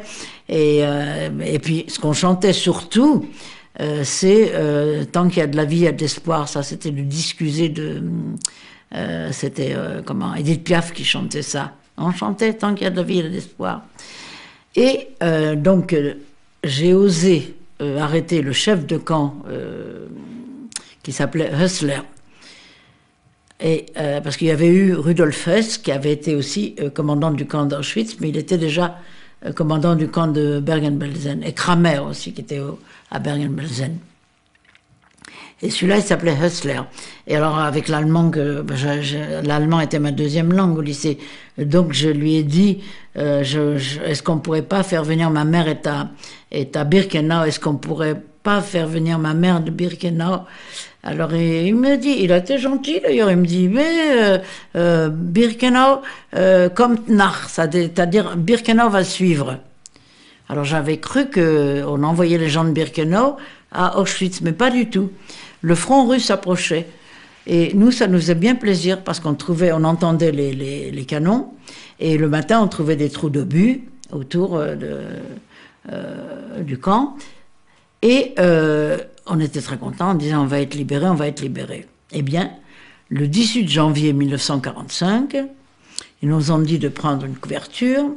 Ils nous ont donné un pain entier, une boîte de cornets de bif, qu'on appelait du singe, mais une grande boîte, hein, et ils nous ont mis sur les routes. Et on a marché comme ça pendant 3 jours. Des gens épuisés faisaient 30 km par jour à peu près, puisque je sais que c'est au bout, on a fait 100 km en ces 3 jours-là. Et alors pour moi, ça a été vraiment la liberté. Quand on est sorti du camp ce jour-là, il y avait un soleil étincelant. Et la neige, parce qu'il neigeait, il a fait des moins 20 et moins 27 là-bas. On travaillait avec moins 27 de température. Mais là, alors, le soleil étincelait sur la neige. Les arbres avaient des girandoles de givre comme des bijoux. C'était quelque chose de magnifique. Et pour moi, sortir du camp sans la pelle et la pioche, c'était une journée de liberté. Parce que le travail que je faisais avec les Russes, alors là, ça a été le plus dur. C'était de creuser des canaux pour le drainage. Et il fallait casser la glace sur 10 cm. Et puis après, il fallait, avec la pioche, et il fallait ensuite piocher la terre qui était gelée aussi. Et il fallait piocher 50 cm. Et quand vous arriviez à 20 cm, il y avait déjà de l'eau. Donc on travaillait les pieds dans l'eau. Alors que la terre tout autour était gelée, et quand on nous amenait la soupe, il fallait la manger tout de suite dans la gamelle, parce que vous n'aviez pas le temps. Si vous preniez la cuillère, la soupe gelait dans la cuillère. Vous avez des stalactites qui tombaient de la cuillère, des stalactites qui vous tombaient du nez, des yeux, enfin partout. C'était horriblement froid, vraiment horriblement froid. Donc ce jour-là, on est sorti, il faisait très froid, mais très très beau. Et on a marché comme ça, on marchait justement derrière les hommes. Les hommes étaient donc devant nous et nous derrière. Et puis le soir, on nous a poussés dans une grange, mais tout le monde ne pouvait pas rentrer dans cette grange. C'était trop plein, il faisait noir d'ailleurs. Et le lendemain, on a retrouvé des gens gelés, enfin morts, on voyait un bras sortir ou une jambe, une tête, enfin, c'était transformé en cadavre évidemment. Et dans cette grange où il faisait tout noir, il y avait des gens qui étaient couchés déjà. Et tout d'un coup, je marche sur quelqu'un, et j'entends « merde ». Alors je dis « ça, c'est une Française ». Alors je lui dis « qui tu es, toi ?» Moi, je suis Eva, et qui tu es, toi ? Moi, je suis Sarah. On m'appelait Sonia, d'ailleurs, à l'époque, aussi pour un épisode qui était arrivé au camp, mais enfin, c'est moins important. Et elle me dit « mais ta mère est dans le convoi, mais elle est à la queue ». Birkenau a suivi également. Le convoi s'est allé sur 2 ou 3 kilomètres de longueur, on était quand même nombreux.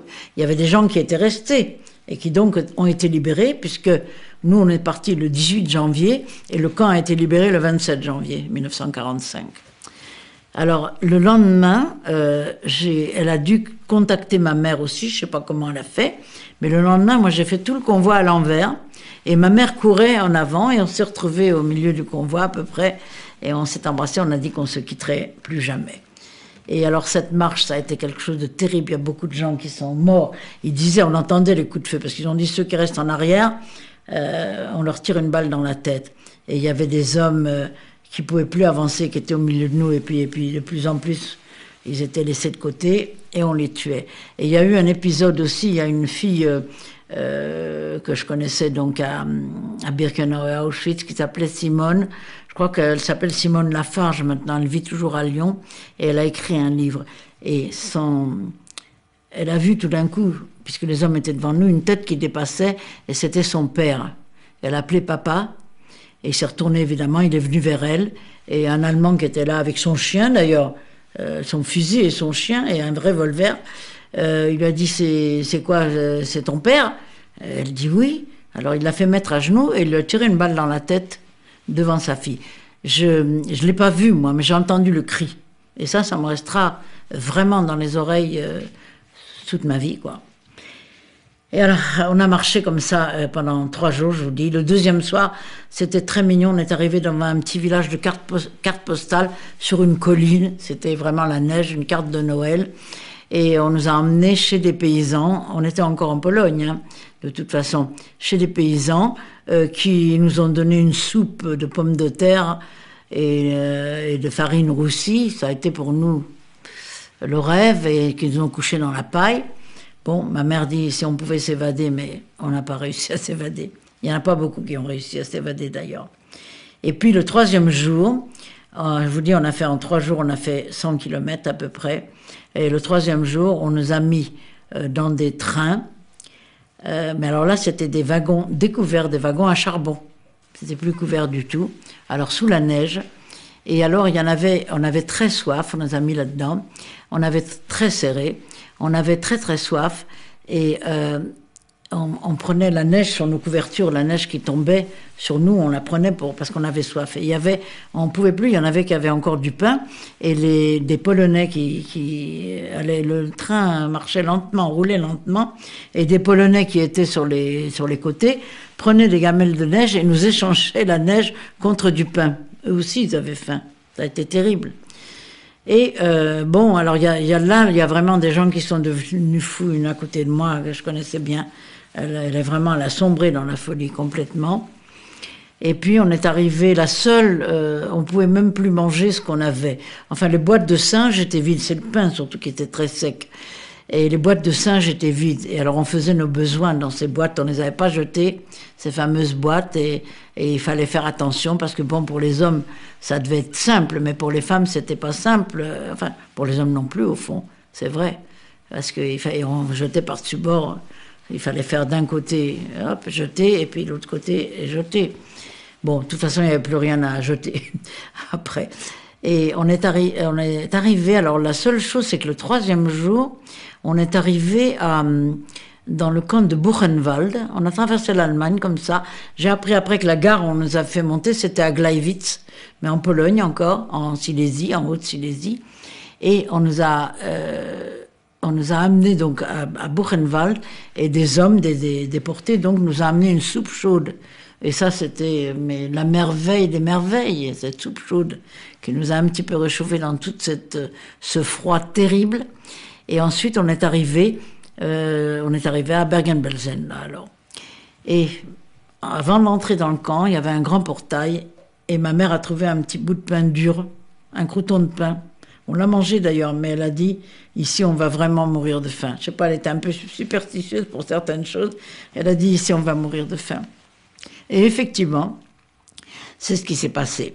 Alors on est arrivé dans ce camp de Bergen-Belsen, qui était au milieu d'une forêt de sapins, enfin de conifères, et ça avait été, on nous a dit que c'était un endroit où des soldats allemands qui étaient malades venaient se reposer.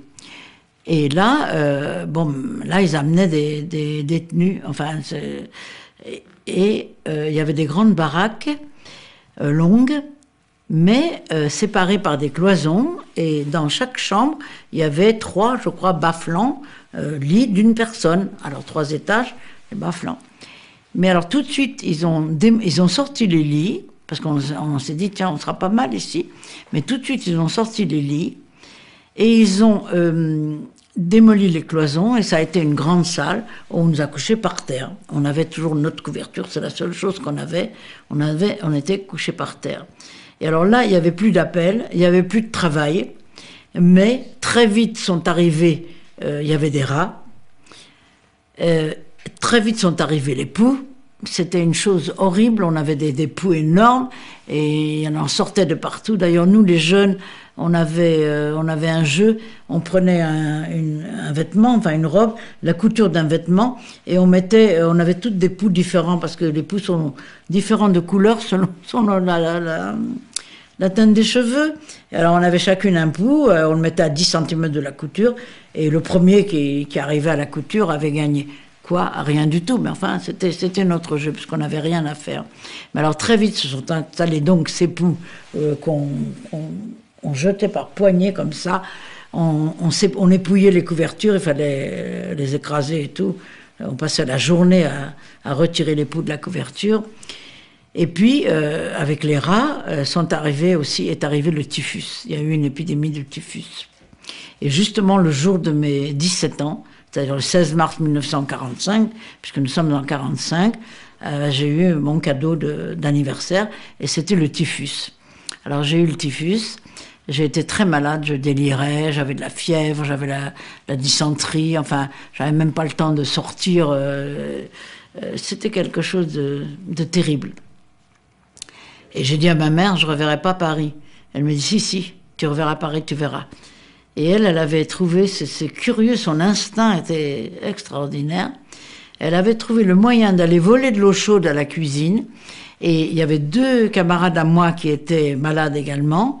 Et en nous donnant, avec la même cuillère d'ailleurs, elle nous donnait à boire de cette eau. C'est comme ça qu'elle nous a sauvés. Elle nous a sauvés de la déshydratation.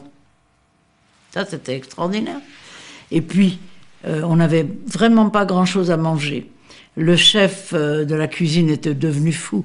Il tirait des coups de revolver. Vous pouviez être tué par lui à chaque instant. Et ma mère, elle avait trouvé le filon après pour avoir un petit peu de soupe. Parce qu'il y avait 2 blocs hôpital. Alors, les cadavres ont commencé, évidemment, parce que on mourait énormément du typhus. Et si on était très entassés. Et si vous aviez un cadavre à côté de vous, enfin quelqu'un était couché à côté de vous, ou sur vous, dépassé sur vous, le lendemain, s'il était mort, tous ces poux, ils sont pas fous les poux, ils restent pas sur les vivants, ils viennent sur les morts. Tous les poux arrivaient donc sur vous. Et puis, tous les jours, il fallait sortir les cadavres nous-mêmes.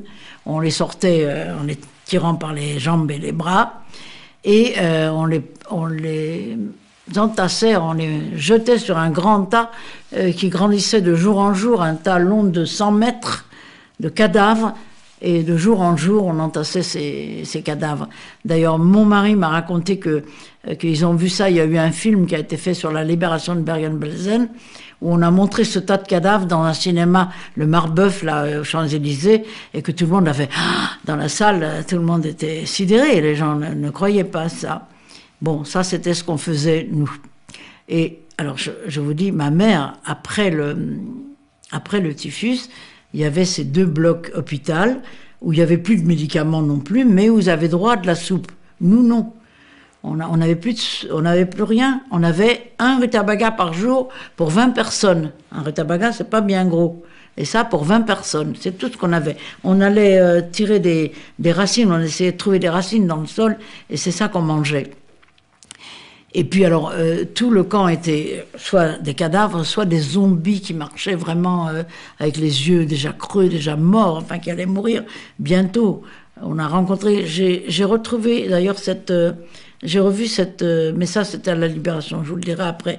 Si, la maman, c'est Eva et sa maman, on les a vues après. Elles avaient échappé aussi à tout, parce que la maman, on ne l'avait pas fait travailler. Bon, et ma mère, elle avait trouvé donc ce filon, elle allait à la cuisine, elle portait les baquets. Elle a tenu le coup. Elle n'a pas eu le typhus parce qu'il paraît qu'on ne peut pas l'avoir 2 fois. Et elle l'a eu en Pologne quand elle avait 18 ans. Donc elle n'a pas attrapé le typhus. Elle nous a sauvé 3 personnes, 2 amis et moi. Et elle m'a sorti, donc je marchais à peine, je titubais même tellement j'étais faible. Elle m'a sorti, elle m'a amené à la cuisine. Et ces fameux baquets qu'il fallait porter à 2 de chaque côté, elle m'a mise devant elle, et elle a pris la poignée là, et de son autre bras, elle me poussait, son autre main me poussait pour me faire avancer. Et effectivement, on nous donnait un demi-litre de soupe, il fallait la manger sur place. Et dans les blocs hôpital, c'était pas mieux que chez nous, il y avait des tas de cadavres aussi dans l'entrée, comme ça, il y avait comme comment je veux dire, un patio, enfin, je sais pas, enfin, une plateforme là, c'était en bois ça, et les cadavres étaient alignés là, et puis c'est pas des cadavres pas beaux, c'est pas une mort douce, hein. Ils étaient souillés, alors il fallait manger la soupe sur place, donc le premier minute là qu'on m'a donné, j'ai mangé, mais je l'ai vomi tout de suite sur place aussi. Mais le lendemain, j'ai gardé, et c'est comme ça que j'ai pu arriver au bout de 15 jours le 15 avril, oui c'est ça, parce que j'étais malade bien une dizaine ou une quinzaine de jours, enfin du 17 mars jusqu'à la fin mars, et après au bout de 15 jours de faire ce trafic, enfin d'aller porter la soupe et de manger cette soupe sur place. On a été un matin, le 15 avril 1945, on a entendu des haut-parleurs. Ah oui, il y a eu autre chose encore. Ils avaient mis le drapeau blanc sur l'administration du camp, les Allemands avaient mis le drapeau blanc et ils se rendaient. Donc on entendait également à nouveau des coups de canon. On voyait pas les trous de but puisqu'on allait nulle part dehors, mais on entendait les canons. Et tout d'un coup, on n'a plus entendu les canons. Et dans notre folie, dans nos têtes malades, on s'est dit, mais ils ont entouré le camp, ils savent pas qu'il y a un camp ici où des gens meurent, et ils sont passés, ils progressent, et ils nous ont oubliés, ils savent pas qu'on existe. Ça, c'était vraiment idiot, parce que finalement, on a entendu ces haut-parleurs qui ont dit dans toutes les langues, ici, nous sommes la première armée anglaise, vous êtes libérés. Et ça a été quelque chose d'assez extraordinaire. Ce qu'il y a, c'est que j'ai beaucoup d'amis qui sont mortes là-bas. Et j'ai une amie qui nous conduisait, parce qu'on n'était pas dans la même baraque, et on se raccompagnait, puisqu'on ne travaillait pas, on se raccompagnait d'une baraque à l'autre. Et cette amie était dans une baraque, et elle dit, venez, et puis quand je l'ai accompagnée, ma mère aussi, elle dit, tu sais, il y a une jeune fille ici dans ma baraque, elle a 1 an de moins que toi, c'est une Hollandaise, et elle s'appelle Anne Frank. Et quand le livre est sorti et que j'ai vu sa photo, je l'ai reconnue, c'était vraiment, elle était dans cette baraque-là. J'ai vu donc Anne Frank, mais qui, elle, n'a pas survécu, évidemment. On a été libérés, donc. Et cette première nuit de la libération, j'oublierai pas, parce qu'ils ont ouvert tous les barbelés qui nous séparaient du camp des hommes et du camp des enfants, où finalement, on a retrouvé cette petite Eva et sa mère. Et tout le monde avait été fauché, justement, organisé, des pommes de terre, de la farine, bien qu'il nous ait dit que les Allemands avaient empoisonné, paraît-il, la nourriture, parce qu'ils ne voulaient pas qu'il y ait de témoins, pas de survivants. Mais en fait, on est quand même là. Tout le monde avait son chaudron avec un feu de bois, faisait de la soupe, et on mangeait dans toutes les soupes, quoi. En fait, c'était la nuit de la liberté et de la fraternité, évidemment. Alors après, les Anglais, alors c'était des soldats anglais, donc les Anglais ont voulu nous désinfecter. Ça, c'est vrai, on nous avait passé à la douche aussi, à nouveau.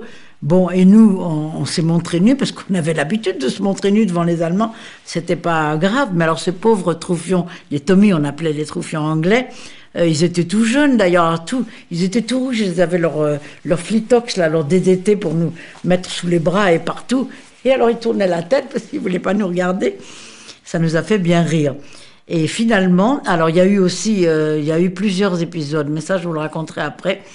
Et finalement, ils nous ont mis dans un camp qui était une ancienne caserne, des bâtiments en briques, parce qu'ils ont brûlé ce camp de Bergen-Belsen. Parce qu'il y avait une épidémie terrible. Il paraît qu'il est mort 17 000 personnes en 3 semaines du typhus, justement. Et bon, alors on nous a ensuite, on nous a mis dans ce camp, on a dû rester aussi une quinzaine de jours, et c'est là que des journalistes sont venus et ont pris nos noms. Et donc en France, il y avait des listes de noms déjà qui disaient que les gens étaient survivants. Et mon oncle, le même oncle qui m'a redonné cette lettre de Drancy, m'a redonné aussi une carte que j'ai écrite le 27 avril 1945, donc 15 et 12 jours après la libération. J'avais écrit cette carte que j'avais envoyée, et c'était une carte de prisonnier de guerre, sur la même chose que les prisonniers de guerre. Et cette carte disait « Chers amis, nous sommes heureuses de vous dire que nous sommes vivantes, mais pas en très bon état de santé. Enfin, nous espérons revenir dans une dizaine de jours. » Et finalement, on nous a... Alors mon oncle avait reçu donc cette carte. On nous a finalement fait traverser l'Allemagne dans des camions, et on voyait les villes bombardées et les gens qui cherchaient dans les décombres des souvenirs ou peut-être de quoi manger aussi. C'était terrible en Allemagne. Mais on ne pouvait pas les plaindre, parce que pour nous, le sentiment c'était que peut-être qu'ils savaient ce qui se passait. On était persuadés qu'ils savaient ce qui se passait, et on voulait pas les plaindre, on pouvait pas les plaindre. Et on nous a mis dans des camps de transit aussi. Et puis après, on nous a mis dans des trains. Mais à nouveau, des trains des wagons à bestiaux. Alors cette fois, il y avait, alors on dit c'était pas la peine, les wagons à bestiaux, mais alors cette fois, il y avait de la paille, et on était une quinzaine seulement, on pouvait quand même bouger et dormir. Et on nous a mis dans des trains normaux qu'à la frontière belge, parce que les trains, les wagons normaux, on les réservait pour les prisonniers de guerre. Et alors eux, ils étaient dans des trains normaux, et nous, on était dans les wagons à bestiaux. Et à la frontière belge, on est quand même rentré dans des wagons normaux. On est arrivé à la gare du Nord où ils jouaient la Marseillaise. Alors nous qui pouvions pas pleurer, on pouvait pas pleurer. Mais alors, moi, j'étais émue en entendant l'orchestre jouer la Marseillaise. Et puis quand je suis descendue sur le quai à la gare du Nord, la première personne que j'ai vue, c'est mon professeur de français-latin. Qui m'est tombée dans les bras. Elle me dit, mais Sarah, vous êtes là? C'était une demoiselle de 40 ans au début de la guerre. Pour nous, elle était vieille, mais elle était fiancée. Et son fiancé était prisonnier de guerre, et elle venait à tous les trains rechercher son fiancé. Il est revenu, d'ailleurs, bien sûr, ils se sont mariés. Enfin, ils étaient pas très jeunes tous les deux, mais c'était bien. Elle dit, je vais dire à vos camarades que vous êtes là. Elle pleurait. Moi, non, je pouvais pas pleurer. Et quand on est sorti de la gare, on nous a remis dans les autobus de ligne et on nous a amenés à l'hôtel Lutetia. Et là, à l'hôtel Lutetia, on nous a fait passer une visite médicale et une radio des poumons. Et du moment que vous n'avez rien aux poumons, c'était bien. On nous a donné un repas, on nous a donné des vêtements, je crois aussi. Et puis, on nous a tous... dispersés dans les mairies. Nous avons atterri à la mairie du 19e arrondissement. Ma mère était très fatiguée. J'ai cru qu'elle allait mourir là. Elle était très, très maigre. On voyait ses dents à travers les joues. Et je lui disais, il ne faut pas que tu meurs. On a passé tout ça. C'est pas maintenant. Il ne faut pas que tu meurs maintenant. Et effectivement, elle n'est pas morte. Je pense qu'elle n'est pas morte grâce à moi. Et moi, je ne suis pas morte grâce à elle. C'est-à-dire, on a survécu l'une pour l'autre, en fait. Et le lendemain, donc, on a passé une nuit dans cette mairie. Le lendemain, sur des paillasses d'ailleurs aussi, mais enfin, bon, on n'allait pas se plaindre quand même. Le lendemain, on est allé voir notre famille, enfin, je suis allée voir ma famille, mon père et puis ma famille. Nuit, parce que j'étais très, très affaiblie. Je vous dis, je mangeais la soupe, mais quand même, on était très affaiblis. J'ai rêvé que je nageais entre deux eaux. Enfin, j'avais la tête sous l'eau et je nageais entre deux eaux. Mais des eaux très glauques. Et puis il y avait des lianes qui voulaient me retenir, qui m'enlaçaient. Et chaque fois que je voulais reprendre mon souffle, je me cognais la tête sur de la glace. C'est-à-dire que je devais nager dans un étang gelé. Et chaque fois, je me cognais la tête. Et au moment où je perdais vraiment le souffle, j'ai trouvé un trou dans la glace, j'ai sorti ma tête, et j'ai respiré.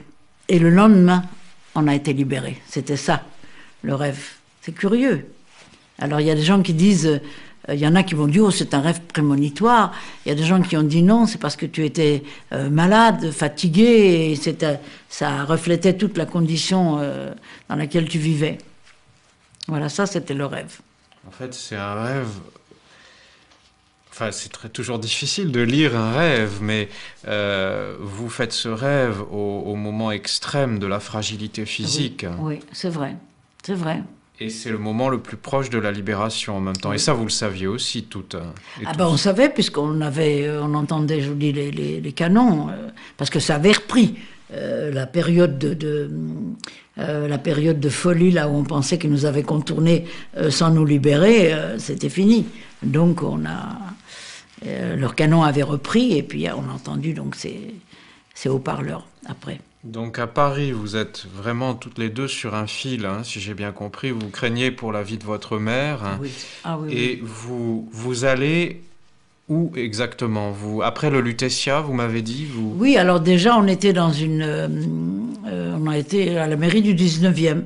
C'est là qu'on a dormi, sur des paillasses. Bon, on s'occupait de nous, on nous donnait à manger. Mais remarquez que la France était quand même... rationnée, on avait encore les cartes d'alimentation. Ça a duré jusqu'en 1949 d'ailleurs. le rationnement. C'est pareil, il y avait des queues partout, c'était terrible. Et alors après, le Lutetia, donc c'est un autre oncle, c'est pas le même oncle qui m'a redonné les lettres et la carte, mais un autre oncle qui n'était pas juif non plus. C'est l'oncle chez lequel s'étaient réfugiés, on avait emmené ses 2 petits-enfants, qui les avait amenés en Bretagne. On a dormi donc chez cette tante-là. Et puis, c'est très curieux parce que quand on était au camp, on disait si jamais on s'en sort, personne ne voudra nous croire. Et là, c'est pas qu'on nous a pas cru. On nous a dit de nous taire, qu'il fallait oublier, comme si on pouvait oublier cette expérience-là. Alors déjà, on nous a gavés de nourriture qu'il ne fallait pas, ça nous rendait encore plus malades. Et puis, le soir, on nous avait mis dans une chambre, on attendait qu'on monte dans le lit, alors on faisait semblant, on montait dans le lit, mais dès que la porte était fermée, on redescendait, on ne pouvait pas dormir dans un lit, on pouvait dormir que par terre. La vie a été assez dure quand même.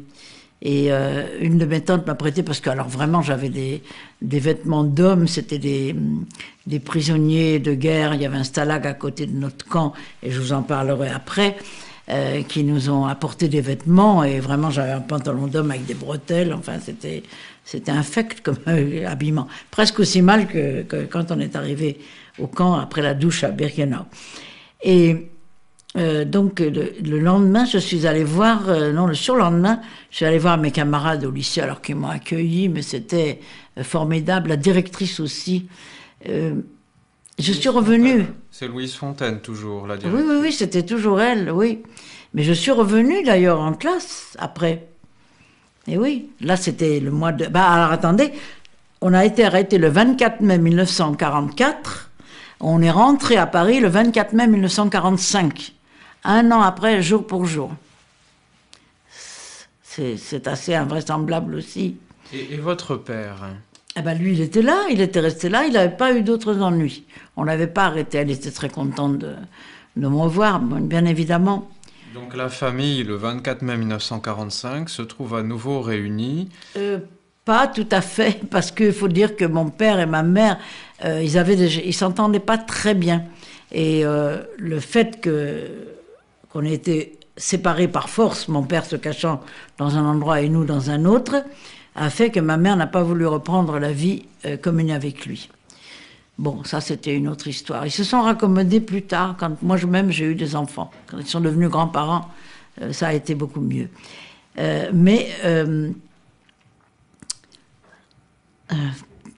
Quelle était la question que vous posiez? Oui, que toute la famille s'était retrouvée. Non.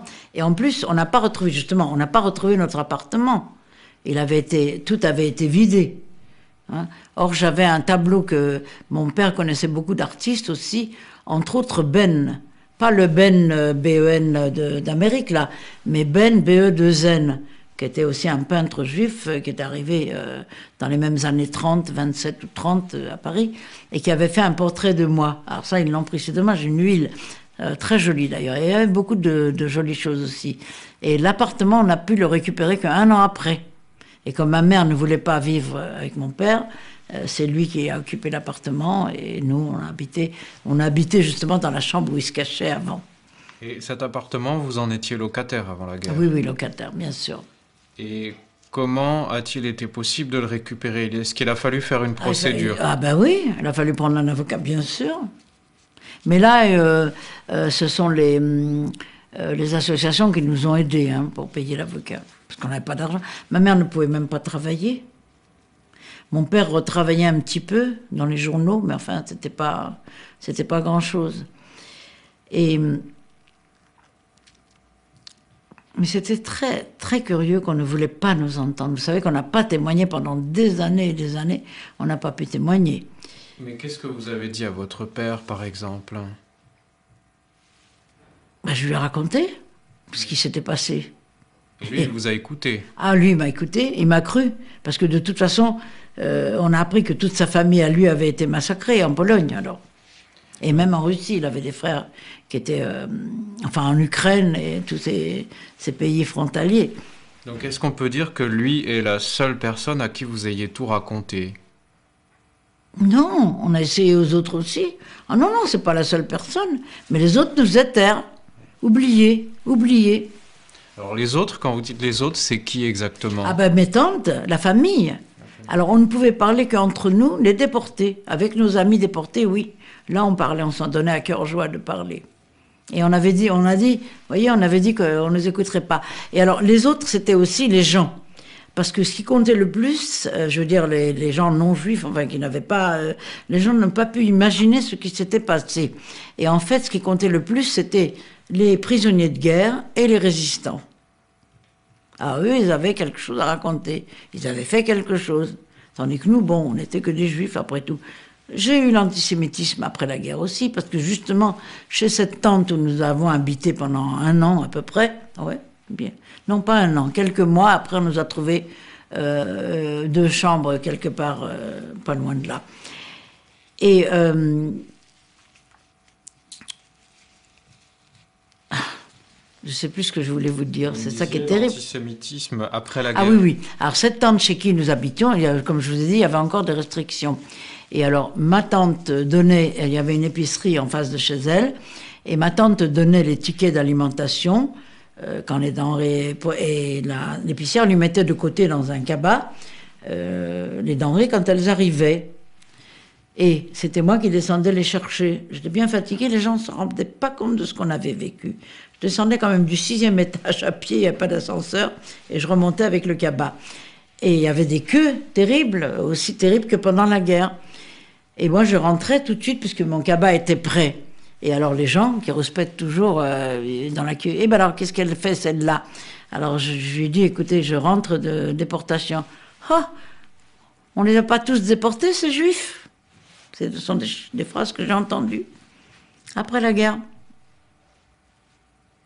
Et vos camarades de classe et la directrice, vous avez parlé de ce qui vous était arrivé? Oui, mais je pouvais pas, je crois pas qu'elle voulait tellement. Mes camarades aussi me disaient d'oublier. Alors on avait toutes les classes avaient pendant la guerre un filleul de guerre, un prisonnier de guerre qui était le filleul. Donc on lui envoyait des colis et tout. Alors elles ont fait une fête pour le filleul et pour moi. Mais alors le prisonnier de guerre, franchement, elles ne sont pas beaucoup occupées de lui. Les camarades, elles sont occupées que de moi, évidemment.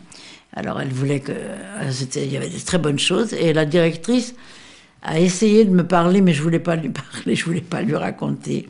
Et effectivement, après, mes professeurs ont eu beaucoup de difficultés avec moi. Parce que je faisais les 400 coups, il faut dire. Et est-ce que vous pensez que c'était lié à ce que vous aviez vécu? Ah oui. Les 400 coups, ah oui. Parce que j'étais une fille très sage avant, et bonne élève. Et je suis devenue pas sage et pas bonne élève. Ça va de pair. Et ça prenait quelle forme? Alors, parce que je suis retournée au lycée donc au mois d'octobre, c'était toujours octobre. Mais alors, mes camarades étaient déjà en philo, oui, c'est ça. Et moi, comme j'avais quitté en 3e, j'étais en seconde. Non, elles étaient en première, c'est ça. Elles étaient en première et moi, j'étais en seconde, évidemment, puisqu'on m'avait arrêté quand j'étais en 3e. Alors, les 400 coups, c'était que... Ah oui, les filles, par exemple, aussi, je dois dire, ce lycée était assez sévère. On donnait des mauvaises notes. Alors, et au bout de 10 mauvaises notes, il y avait un 0 de conduite. Alors c'était d'avoir fait l'école buissonnière, de ne pas avoir mis de chapeau. Ah oui, il fallait avoir un chapeau là-bas sur la tête, de ne pas avoir mis de chapeau. Alors une mauvaise note, l'école buissonnière, une mauvaise note, ne pas avoir rendu un devoir, une mauvaise note. Et au bout de 10 mauvaises notes, vous aviez un 0 de conduite. Alors les filles, dès qu'elles avaient un 0 de conduite, c'était terrible, elles éclataient en larmes. Mais moi qui sortais de la mort, je ne pouvais pas éclater en larmes, ça c'est sûr. Alors déjà, elles, je les entraînais dans des choses. On faisait des agapes, par exemple. Alors, on amenait de la nourriture et du vin. C'était moi, hein, tout ça. On se cotisait pour acheter du vin et de la nourriture. On amenait en classe, on n'était pas nombreuses, elles ne faisaient pas tout ça. Mais, et on mangeait et on buvait en classe. Et on a été surprises comme ça. Alors tous les noms étaient pris. La directrice savait, ah oui, vous avez participé aux agapes. Et là, celle-là aussi aux agapes. Alors, c'était toujours les punitions, les mauvaises notes et tout ça, et moi, je m'en fichais complètement. Alors, en classe, par exemple, j'enlevais mes chaussures et mes chaussettes, Et je mettais des gants au bout des pieds, enfin je mettais des gants et je jouais avec les pieds. Enfin je faisais le clown, quoi, vraiment. Mais alors là, vous allez me dire si je fais une interprétation ou si c'est quelque chose qui n'a rien à voir. Et je suis un peu étonné parce que vous me dites on faisait les 400 coups et votre manière de faire les 400 coups, c'est la nourriture et ça touche aussi aux chaussures, aux pieds, aux gants, c'est etc. curieux, j'ai pas pensé à ça. Et je trouve qu'il y a quelque chose de saisissant parce que vous faisiez au fond ce qui était l'obsession dans le camp, qui était interdit dans le camp et qui vous valait aussi des brimades dans le camp. Oui. Et dans l'institution scolaire où vous étiez doué et appliqué avant, en revenant, vous faites ça. Mais oui, c'est curieux, hein. Ah ça, c'est curieux que vous ayez mis le doigt là-dessus, j'ai pas pensé, j'ai pas fait le rapprochement. Et c'est tout à fait juste ça. Ah, comme c'est curieux. C'est vrai parce que je faisais le clown avec mes pieds. Alors que les pieds, ils avaient beaucoup d'importance effectivement au camp. Ils étaient très précieux, les pieds. Et les chaussures. Oh, comme c'est drôle. La nourriture, bon, marquer la nourriture, c'est normal, hein, parce que on a quand même eu assez faim après la guerre aussi. Enfin, si on recevait, mon oncle de Bretagne recevait des colis, alors on avait du beurre de Bretagne et tout, mais sinon on était très rationnés. Alors la nourriture, c'est normal, puisque au camp, mon rêve à moi au camp, je dis si jamais j'en sors, je prendrai dans une main une baguette entière et dans l'autre main un saucisson et je mordrai alternativement dans le saucisson et dans la baguette. Ah, comme c'est curieux ça. Mais, alors donc je vous dis, je suis rentrée en seconde, mais je ne pouvais pas supporter d'être sans mes camarades. Et alors j'ai bachoté. Et j'ai eu le premier bac, puisque à cette époque-là, on passait le bac en 2 parties, vraiment 2 parties complètes. Et donc j'ai bachoté vraiment, et j'ai eu le premier bac au mois de février 1946, en session spéciale, c'est-à-dire sans oral. Et je l'ai eu, ce premier bac. Mais j'étais tellement fatiguée qu'après, il a fallu m'envoyer en Ardèche, me reposer pendant quelques mois. Et en fait, je suis rentrée en philo, donc je n'ai pas fait de première. C'était la terminale, c'était la philo à cette époque-là. L'année suivante, je suis rentrée en philo avec mes camarades. Et j'étais très heureuse, mais je ne travaillais pas beaucoup. Rien ne m'importait. J'avais vécu quelque chose de tellement terrible que le reste me paraissait... Justement, l'échelle des valeurs était complètement changée. Alors j'ai raté le bac de philo, j'ai raté le bac. Et alors pendant toute l'année dans ce lycée très sévère, on avait une surveillante, une demoiselle, il y avait presque que des demoiselles, même les profs c'était des demoiselles. Et mademoiselle, la directrice, c'était Louise Fontaine, était demoiselle également, très sévère. Et moi je savais sa bonté, parce que comme elle savait que ma mère ne travaillait pas, elle ne pouvait pas travailler, elle n'avait pas la force, elle m'a fait obtenir une bourse. Alors que je n'étais pas bonne élève quand je suis revenue. Elle m'a fait obtenir une bourse d'études. Donc il fallait le faire aussi, ça. Et alors ils avaient mis dans ce lycée l'aile justement qui avait été occupée par les Allemands. Et il y avait 2 classes, ça s'appelait le cours des maraîchers parce que ça donnait dans la rue des Maraîchers, les fenêtres donnaient rue des Maraîchers. Et c'était 2 classes qui étaient réservées aux gens qui avaient été retardés du fait de la guerre. Alors il y avait des garçons qui s'étaient engagés dans la 2e DB, il y avait pas de déportés d'ailleurs, et les filles, il n'y avait pas de déportés, c'était surtout des AFAT, enfin les auxiliaires féminines de l'armée de terre, d'ailleurs c'était ça les AFAT. Et bon, il y avait ces 2 classes-là, et quand on passait, on les voyait. Et notre surveillante générale, très sévère, mesdemoiselles, ne regardez pas les garçons, c'était ça, il fallait pas regarder les garçons. C'était tellement sévère là-bas que si un frère, enfin les filles disaient, c'est un frère ou un cousin, quand elles voyaient un jeune homme attendre à la porte du lycée, elles ne les croyaient pas, les surveillantes. Elles venaient vérifier sur les papiers si c'était bien le frère ou le cousin. C'était extrêmement sévère ce lycée. Alors, elle nous disait, ne regardez pas les garçons, bon, très bien. Mais finalement, comme j'ai raté le bac philo, enfin la 2e partie du bac, je ne l'ai pas eu, c'était normal, bien sûr. Je suis rentrée donc dans ce cours l'année suivante, en 47. Je suis rentrée dans ce cours et c'est là que j'ai connu mon mari. Parce que lui, il avait fait de la résistance, enfin, il avait été courrier. Et puis moi, bon, j'étais la seule déportée. Et on était 6 filles d'ailleurs pour 30 garçons. Et j'ai connu mon mari là. Et donc, à quel moment vous avez commencé à, je vais le mettre entre guillemets, à vivre, à revivre? Parce que j'ai l'impression que jusqu'à cette période, vous me dites, vous faites les 400 coups et vous avez une manière de faire les 400 coups qui me semble encore liée à la vie du camp. Vous dites encore que vous avez un sentiment de décalage avec la réalité qui vous entoure. Oui. C'est bien ça. Hein. Et à quel moment vous sentez que la vie va reprendre un cours? Je sais pas, ça a été très très long, parce que de toute façon, même en étant mariée et tout, j'ai fait des cauchemars des années durant. J'ai vraiment fait des cauchemars. Mais si vous voulez, à partir du moment, bon, qu'est-ce qui comptait? C'était l'amour, évidemment. Et bon, si vous voulez, j'étais assez... c'est comme toutes les jeunes filles, un peu frivole. On s'intéressait à la toilette quand même. Enfin, je m'intéressais comme les autres à la toilette. Mais on se voyait, par exemple, il y avait des surprises parties, ce qu'on appelle les booms maintenant, c'est des surprises parties à l'époque. Et j'y allais, mais tout d'un coup, il y avait une tristesse terrible. Je ne pouvais pas. Les autres dansaient, s'amusaient. Et tout d'un coup, moi, je me mettais dans un coin. Je pleurais pas. Mais j'étais tellement triste que les autres ne comprenaient pas pourquoi j'étais triste, c'est vrai. Et en fait, ma vraie vie, je ne sais pas, ma vie, elle a commencé quand j'ai eu mon premier enfant, je crois. Parce que ça, il fallait que je donne la vie à tout prix. Hein. On avait voulu me la prendre, et il fallait que je donne la vie. Quand j'ai eu ma fille, oui, la vie a commencé. Lorsqu'elle a été un peu plus grande, enfin même quand elle était petite, est-ce qu'il est arrivé que votre fille vous demande ce que vous aviez vécu?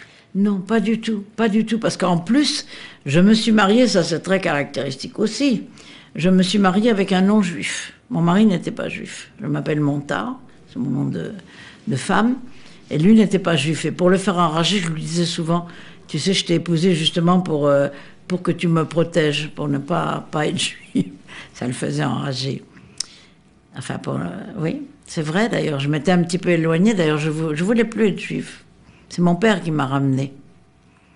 Je voulais plus, je parlais le yiddish, on a toujours parlé le yiddish, et il m'a ramenée à la vie juive un peu, en me faisant justement après la guerre connaître un théâtre de marionnettes. J'ai joué dans un théâtre de marionnettes en yiddish parce que le directeur, qui était roumain d'ailleurs et qui était un homme de théâtre, cherchait des jeunes qui parlent le yiddish. Pour les marionnettes, c'est très dur, c'était des marionnettes à gaine, donc il fallait avoir les mains en l'air, hein. On jouait pendant 1h30 comme ça.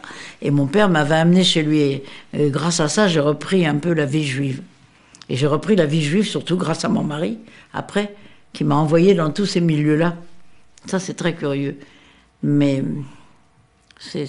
Alors, je sais bien que c'est peut-être une question un peu difficile à cerner, parce que ça... Peut-être vous n'avez pas une claire idée des raisons, mais pourquoi vous avez voulu en quelque sorte vous éloigner de la vie juive, ou effacer, ou prendre des distances en tout cas? Parce que ça ne m'avait amené que du mauvais. D'ailleurs, chaque fois, j'ai eu 2 enfants, et chaque fois que j'ai accouché, bon, on dit qu'il y a le baby boom, le baby blues. Après, oui, on pleure. Mais j'ai pleuré à chaque fois. Je dis, qu'est-ce que j'ai fait? Je sors d'un camp de concentration et je mets au monde des enfants qui vont peut-être vivre la même chose que moi, sans tenir compte du fait que leur père n'était pas juif. Parce qu'effectivement, la petite Eva était au camp. Ça, vous y avez pensé à la naissance? Ah oui, absolument. Quand j'ai eu les enfants, c'était terrible. Alors je sais pas, il y a eu un rejet. À ce moment-là, il y a vraiment eu un rejet. Et remarquez, de toute façon, comme je vous ai dit, on n'en parlait pas. Hein, on en parlait qu'entre les déportés. De notre déportation, on n'en parlait pas. C'est seulement à la mort de ma mère, qui est morte en 1983, en décembre 1983, que j'ai trouvé d'abord un manuscrit. Non, puisque je me suis dit, elle n'est pas là, tous les gens de son âge sont partis, il ne reste plus que les plus jeunes qui vieillissent aussi. Quand ma mère est morte, elle avait 79 ans, donc je devais en avoir 54, oui c'est ça. Et je me suis dit, il faut que je témoigne maintenant, il faut que les autres sachent ce qui s'est passé. Peut-être qu'ils nous écouteront, les jeunes d'après. Les nôtres, on n'a pas voulu, les miens, j'ai pas voulu les traumatiser, ça c'est vrai aussi. Et puis, j'ai trouvé un manuscrit de 30 pages en yiddish de ma mère. Elle est morte donc en décembre 83. Et je me suis prise par la main, parce que ça m'a fait beaucoup de mal. J'ai pas eu du mal à traduire, parce que c'est ma langue maternelle. Mais de me replonger là-dedans, ça m'a fait beaucoup de mal. Et je l'ai traduit en juillet 84, c'est ça. Et là, elle raconte notre arrestation jusqu'à notre arrivée à Birkenau. Et quand avez-vous connu l'existence de ce manuscrit? Et bien là, quand elle est morte. Quand elle est morte. Je savais qu'elle avait écrit quelque chose. Et j'ai resitué la date parce que je l'ai trouvé avec d'autres, c'était sur le même papier, jauni d'ailleurs, que des lettres qu'elle avait écrites en 51. Donc elle a dû écrire ça en 51. Et j'étais déjà... Oh, j'étais encore avec elle puisque je me suis mariée en 52. Mais enfin, j'étais plus proche déjà. Enfin, c'était... vous savez, je faisais comme tous les jeunes, quoi. C'était ma période d'indépendance. Et vos enfants sont nés à quelle époque, vos enfants? Alors, ma fille est née je me suis mariée en 1952 et elle est née en 1953, un an, presque jour pour jour après mon mariage, et mon fils est né en 1956, lui. Quand est-ce que vous allez vraiment témoigner publiquement? C'est vraiment à partir de la mort de votre mère? Oui, absolument. Parce que, alors justement, à ce moment-là, ma mère étant morte, j'ai donné cet article, enfin son article, qui fait maintenant 13 pages dactylographie. J'avais pas d'ordinateur à l'époque, puis enfin, j'aurais pas voulu me servir d'un ordinateur. J'ai donné ça dans un journal, un mensuel juif, l'Arche, ça s'appelle. Et puis, ma fille m'a demandé, elle était à ce moment-là, elle était au lycée au collège Armand Lanoux à Champs-sur-Marne, dans la banlieue parisienne. Et elle me dit, ma collègue d'histoire, puisqu'elle était prof de lettres classiques, comme je vous ai dit, ma collègue d'histoire demande si tu voudrais pas témoigner. Alors, j'ai dit oui, je veux bien témoigner. Je suis allée 3 ans de suite dans ce collège. Et elle dit, voilà, c'est ma classe de 3e que tu vas avoir, parce qu'à cette époque-là, il n'y avait que les 3e qui avaient au programme cette partie de l'histoire. Maintenant, il y a les autres aussi, première et terminale. Et donc elle me dit, cette classe-là, c'est ma classe de 3e, je les ai en français après. Là, c'est l'heure d'histoire, tu vas témoigner pendant leur heure d'histoire.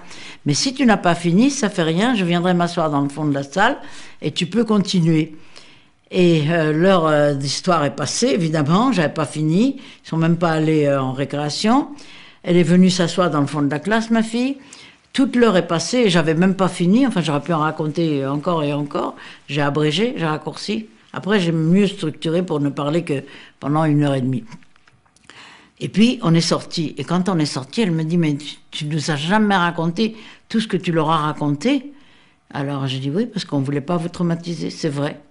Mais maintenant, il faut que je raconte maintenant. Alors, mes enfants savent aussi. Alors, ce que je voulais vous raconter comme histoire très curieuse, c'est que après ma période de travail, puisque j'ai travaillé d'abord à l'agence Reuters, et puis je me suis arrêtée de travailler quand mon fils est né, j'ai arrêté de travailler pendant 12 ans. Donc c'était 56, j'ai repris du travail en 68 justement, il y avait eu mai 68, et j'ai trouvé un travail au Muséum d'Histoire Naturelle, c'était très intéressant d'ailleurs, et j'ai fini ma carrière comme ça au CNRS.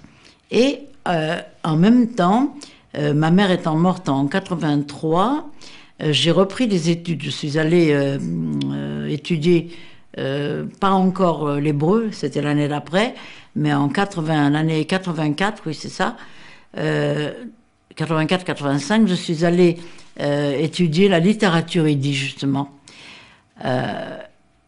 au cours de Rachel Hertel. Je ne sais pas si vous en avez entendu parler, c'était un institut d'anglais, où ils ont des UV libres, enfin ils avaient des UV libres à l'époque de yiddish, donc en littérature yiddish. Et j'ai rencontré là-bas une femme, et nous sommes devenus très amis. Et puis, moi, j'habitais toujours du côté de Montfort-l'Amaury. Enfin, c'était Pontchartrain, Pontchartrain, ça s'appelait. Et notre cours était le mercredi de 7h à 9h, notre cours. Et on est devenus très amis. Et à la fin de l'année, il y a une autre de ces collègues-là qui nous a invités à déjeuner, plusieurs comme ça. Et cette femme, Renée, elle s'appelle, elle me dit « Oh, je suis contente parce que la semaine prochaine, c'était fin juin, donc fin des cours, je vais à la campagne avec ma petite fille. » Alors je lui ai dit « Mais où est ta campagne ?» Elle me dit « Oh, mais c'est pas loin de Paris, c'est à Naufle-le-Château. » J'ai dit « Moi, j'habite à 3 kilomètres. » C'était 3 kilomètres. « Ah, mais c'est là que tu pars. » Tous les mercredis soirs, je prenais vite ma voiture pour rejoindre mon mari qui me préparait à dîner et tout. Et alors, depuis ce temps-là, évidemment, on s'est toujours vus à Naufle-le-Château. J'ai connu ses petits-enfants, elle a connu mes petits-enfants, j'ai filmé nos petits-enfants et tout. Mais elle m'avait dit aussi, elle me dit, tu sais, j'ai un oncle à Montfort-l'Amaury, justement dans une maison de gériatrie. J'ai un oncle qui était prisonnier de guerre en Allemagne. Bon, et puis c'est tout. Et puis au bout de quelques mois, l'oncle est mort. Et puis, comme je ne racontais pas ma vie au camp, mais par période, je ne sais pas pourquoi, je raconte du bribe. Et j'ai dit un jour, je vais te raconter un épisode de la Libération. Alors je raconte l'épisode justement de cette nuit merveilleuse de fraternité. On a tous mangé dans les mêmes gamelles, fraternité et liberté. Et je dis, tu sais, à côté du camp, il y avait un stalag, c'était le stalag 11B d'ailleurs, de prisonniers français. Et quand ils ont su qu'il y avait des Françaises dans le camp libéré, ils sont arrivés. Et quand ils nous ont vus, ils ont dit, mais on croyait qu'on avait souffert, mais c'est rien du tout à côté de ce que vous avez souffert. Ils savaient plus quoi faire, ils nous portaient à bout de bras. Ils ont même tué une vache dans un champ pour nous apporter des beefsteaks. Ils nous donnaient des sardines, ce qui nous rendait encore plus malades. Bon. Et puis un jour, ils avaient des petits lapins, ils élevaient des petits lapins. Ils ont tué les petits lapins, ils nous les ont apportés, ils ont fait un feu de bois, ils ont mis les petits lapins sur une grille pour qu'ils grillent sur le feu de bois. Mais on était tellement affamés qu'on n'a pas attendu que les lapins soient cuits. On les a attrapés, on les a mangés comme ça, vraiment comme des cannibales, à la chair à moitié crue. Et eux, ils étaient tellement écœurés qu'ils sont partis vomir. Nous aussi, de notre côté, on est partis vomir parce que ça ne nous réussissait pas du tout. Et elle me dit, mais c'est curieux, mon oncle m'a raconté la même histoire. Alors elle me dit, mais c'est peut-être toi qui as le comte de Monte Cristo? Alors je lui dis, mais comment tu sais ça? Alors elle m'a raconté après. Et effectivement, un des prisonniers, il y en a un qui m'a donné sa mandoline, un qui m'a donné son harmonica, je les ai toujours, un qui m'a donné sa valise en bois de prisonnier de guerre, où il y a cagé au dos, Kriegsgefangener. Et puis, et c'est le même d'ailleurs qui m'a donné une édition en 6 volumes du Comte de Monte Cristo qui date de 1875, je crois. C'était Michel Kalman-Lévy, une édition brochée. Hein. Et j'ai trimballé cette édition justement à travers toute l'Allemagne. Après, ma mère avait trouvé des pièces de tissu et c'est moi qui portais la valise alors que j'étais faible aussi, mais elle était encore plus faible que moi. J'ai trimballé à travers l'Allemagne cette valise si lourde avec ses livres et tout. Et elle était cachée, cette amie Renée, toute la guerre, ils ont été cachés dans le Gers. Et son oncle, quand il a été libéré, il est venu dans le Gers. Cette fille-là, Renée, on a déporté son père. Mais là, c'était un frère de sa mère, cet oncle-là. Et il est venu dans le Gers et c'est elle qui est allée le chercher à la gare. Il avait quitté une petite fille de 9-10 ans et retrouvait une jeune fille de 13-14 ans. Elle est un peu plus jeune que moi. Et alors, elle lui dit, et raconte-moi quand même quelque chose de prisonnier. Il dit, non, je veux rien raconter. Il n'y a qu'une chose que je vais te raconter, c'est que tu sais, moi, au camp, j'étais bibliothécaire et j'avais gardé pour toi une édition du Comte de Monte Cristo que je voulais te ramener en France. Et là-bas, j'ai rencontré une petite fille qui parlait le yiddish et je lui ai donné à elle. C'était moi la petite fille. Et effectivement, il y a le tampon du stalag sur ces livres. C'est une histoire assez extraordinaire, ça. Je vais peut-être terminer par une ou deux questions. Oui. La première concerne le débat public sur l'extermination, sur la Shoah. quels sont dans les grands épisodes qui ont été des moments critiques souvent, de débats, de discussions sur ce sujet? Alors évidemment, vous les avez tous en tête. Il y a les procès, il y a l'affaire du négationnisme, il y a les propos de responsables de l'extrême droite en France ou ailleurs. Il y a l'audiovisuel, donc des films, du théâtre et autre chose. Qu'est-ce qui vous a le plus marqué? À partir de quand vous avez été saisi par ces choses? Oh bah déjà, le procès de Nuremberg, pour moi c'était assez saisissant aussi. Pour moi, le procès de Nuremberg. Mais je trouve qu'ils s'en sont bien sortis. Il y en a certains qui s'en sont très bien sortis. Et puis, j'ai connu quand même... D'ailleurs, j'ai fait partie de l'organisation de Serge Klarsfeld, fils et fille des déportés juifs de France, puisque ma mère était déportée, donc j'étais fille de déportés et déportée moi-même. J'ai fait partie de son organisation en 78. Enfin, il avait sorti le mémorial. Ça m'avait beaucoup frappé, cette histoire du mémorial, parce que je sais pas si vous l'avez vu, mais ce sont des listes de noms, convoi par convoi. On dirait un annuaire téléphonique, et ce sont des gens qui sont morts. Il y a juste un petit point noir à côté des survivants. Donc je suis là avec un petit point noir. Et je suis allée justement l'année d'après, en 79, au procès de Cologne.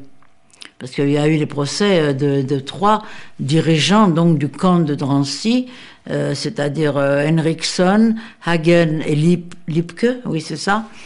Et j'y suis allée au procès, c'était au mois de janvier, je suis allée à ce procès. On est arrivé très tôt le matin à Cologne, et le tribunal n'était même pas ouvert encore. Et justement, c'est très curieux parce qu'à ce moment-là, il y avait une dizaine ou une douzaine de jeunes juifs avec nous. On avait tous des badges juifs de France, d'ailleurs jaunes avec juifs de France dessus.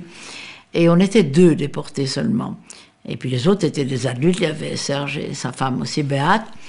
Et tout d'un coup, on a vu arriver des classes de 3e, justement, des enfants de 15-16 ans, enfin, ces jeunes gens, 14, 15 ou 16 ans. Et ils se sont arrêtés à 3 mètres de nous, comme ça. Et puis, je parlais avec leur professeur, elle parlait le français, d'ailleurs. Et elle me dit, vous savez, mais les élèves, là, ils ont choisi de venir au procès dans le temps libre. Vous savez, il y a eu une époque où les élèves ont eu 10% de temps libre. Enfin, ils choisissaient ce qu'ils voulaient faire. Ils avaient choisi de venir à ce procès. Et elle dit, j'ai dit, mais pourquoi ils sont si loin? Elle dit, mais ils ont peur des jeunes juifs. Et les jeunes juifs avaient peur des jeunes allemands aussi. Alors comme j'avais quand même appris l'allemand, j'ai parlé aux jeunes qui sont là, et du coup ils se sont rapprochés. J'ai fait le rapprochement franco-allemand. Et ils m'ont dit d'ailleurs que ni leurs parents, ni leurs grands-parents ne leur avaient jamais parlé de cette période-là.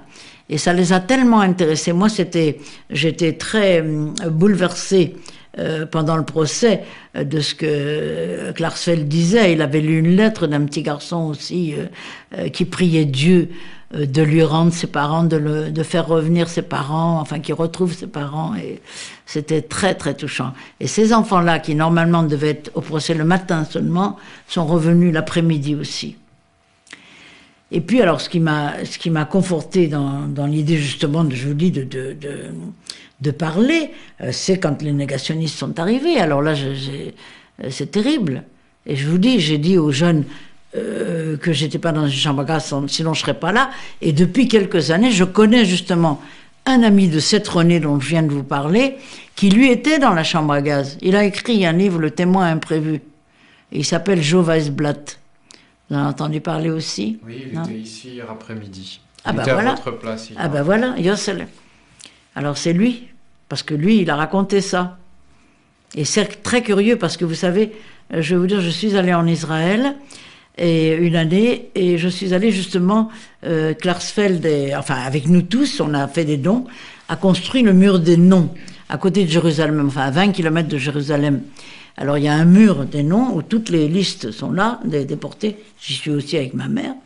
Et il y a une espèce de monument où on a inscrit que c'était fait par l'organisation de Klarsfeld, et qu'on avait planté aussi 80 000 arbres pour les 80 000 déportés de France. Et des gens particuliers ont mis des plaques aussi à la mémoire, des plaques sur le sol, à la mémoire de leur famille. Alors j'ai voulu photographier une plaque.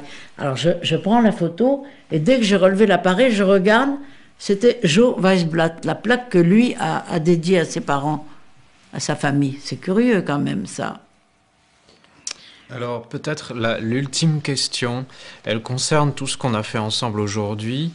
C'est est-ce que dans tout ce que nous avons dit aujourd'hui et dans tout ce que vous pouvez dire sur cette période, est-ce qu'il y a des choses que vous ne pouvez pas encore dire, que vous ne voulez pas dire? Est-ce qu'il y a quelque chose de lacunaire derrière tout ça? Sûrement, sûrement. Sûrement parce que c'est indicible, même si je dis les choses, personne ne peut ressentir ce que je ressens. Et c'est très curieux, je vous ai dit que je n'ai pas voulu retourner à Auschwitz, mais il y a 2 ans, oui, c'était janvier, ça va faire 2 ans, à cette période-là, il y a 2 ans, en 2003, ma fille m'a dit, écoute, j'ai pas envie d'aller à Auschwitz, mais si tu veux y aller, j'irai avec toi. Et j'ai compris que c'était un appel, justement. Et j'ai emmené mon fils et ma fille à Auschwitz. Et ça a été assez concret, je veux dire, ça a été riche, parce que j'ai retrouvé tous mes repères. J'avais peur de la charge affective. Bon, bien sûr que ça m'est tombé dessus quand même, mais j'ai retrouvé tous mes points de repère, et j'ai commencé à écrire un livre en revenant. Je suis en train d'écrire le livre là-dessus, justement.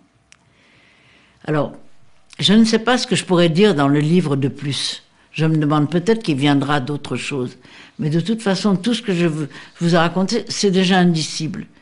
Parce que je ne sais pas comment les gens pourront le percevoir. De toute façon, ils ne pourront pas vivre ce que moi j'ai vécu, c'est sûr. Enfin, ce que nous avons vécu. Je ne suis pas toute seule. Alors, qu'est-ce que je peux dire d'indicible? L'indicible aussi, c'est que j'ai assisté, par exemple, il y a 2 semaines, vous savez qu'on pose des plaques sur toutes les écoles à Paris. Il y a 2 semaines, j'ai assisté à une cérémonie dans un square derrière la mairie du 20e, où dans ce square, on a posé une plaque et on a planté un arbre. Il y avait des personnalités qui étaient là, j'ai d'ailleurs écrit un article là-dessus aussi. On a planté une pancarte en fer, ou je ne sais pas, en tôle, sur 2 poteaux. Et sur cette pancarte, il y a 133 noms d'enfants juifs qui ont été déportés et qui n'étaient pas encore d'âge scolaire. C'est-à-dire que le plus jeune avait 20 jours et l'aîné, même pas 6 ans. Et cette cérémonie-là, on a lancé des ballons, pendant qu'on lisait les noms. Il y a des gens de famille qui lisaient des noms aussi. C'est comme ça qu'on a pu voir un monsieur de 60 ans lire le nom de sa sœur Rachel X, 3 ans. Ma grande sœur, lui, il était né après. Et on a lancé des ballons blancs avec un carton attaché à chaque ballon avec le nom d'un enfant. Et ça, c'était tellement émouvant parce que pour moi, je peux pas redonner ça, je peux pas dire combien ça me fait mal. Parce que, en fait, moi, je suis sortie du camp. J'en m'en suis sortie.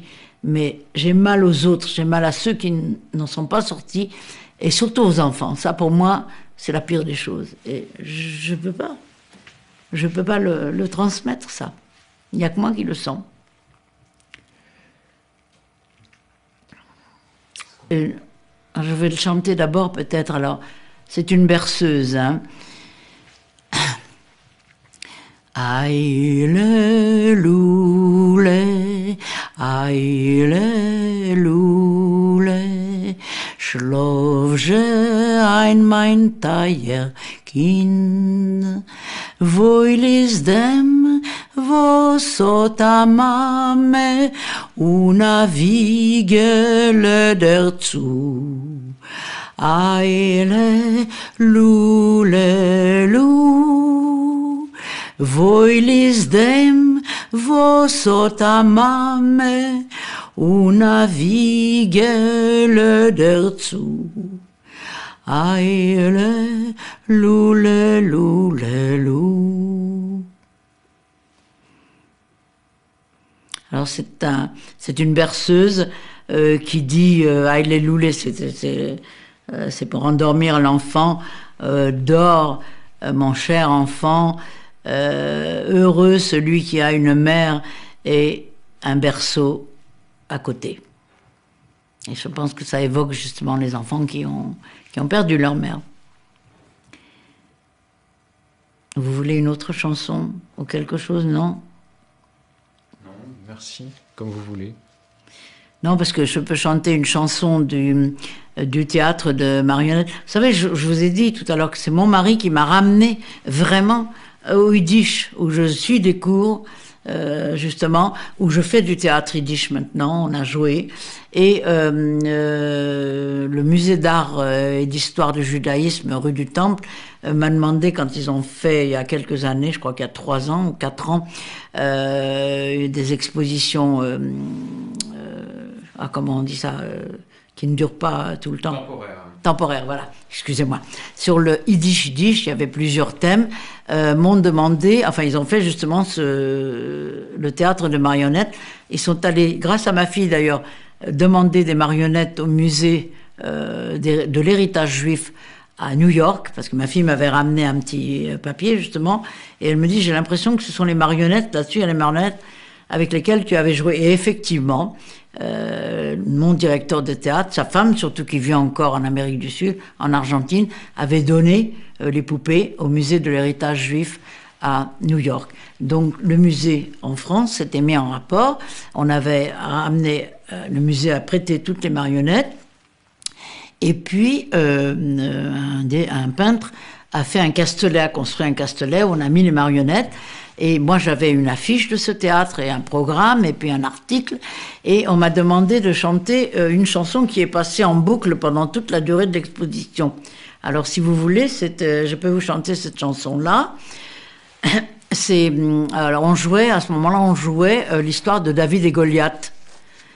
Et on voit David, d'abord, qui chante avec sa lyre, puisque c'était une lyre ou une harpe. Non, c'était une harpe. Dans le théâtre de marionnettes, il joue sur sa harpe. Et il chante mes petits moutons dorment dans la nuit paisible, mais seul toi, mon âme, n'a pas de repos, parce que demain je dois combattre Goliath. Et il faut que je montre mon pouvoir aux Philistins. Enfin, ça, c'est la première strophe. Alors, voulez-vous que je chante une strophe seulement? Ça suffira? Bon, alors ça marche comme ça. Meine Schäferler schlafen in stiller Nacht, nur du hast nicht kein Ruhe, meine Neshome. Ich will morgen die Philister beweisen mein Macht, Chotschi, Chopfeind, Melchome. Ich will morgen die Philister beweisen mein Macht, Chotschi, Chopfeind, Melchome.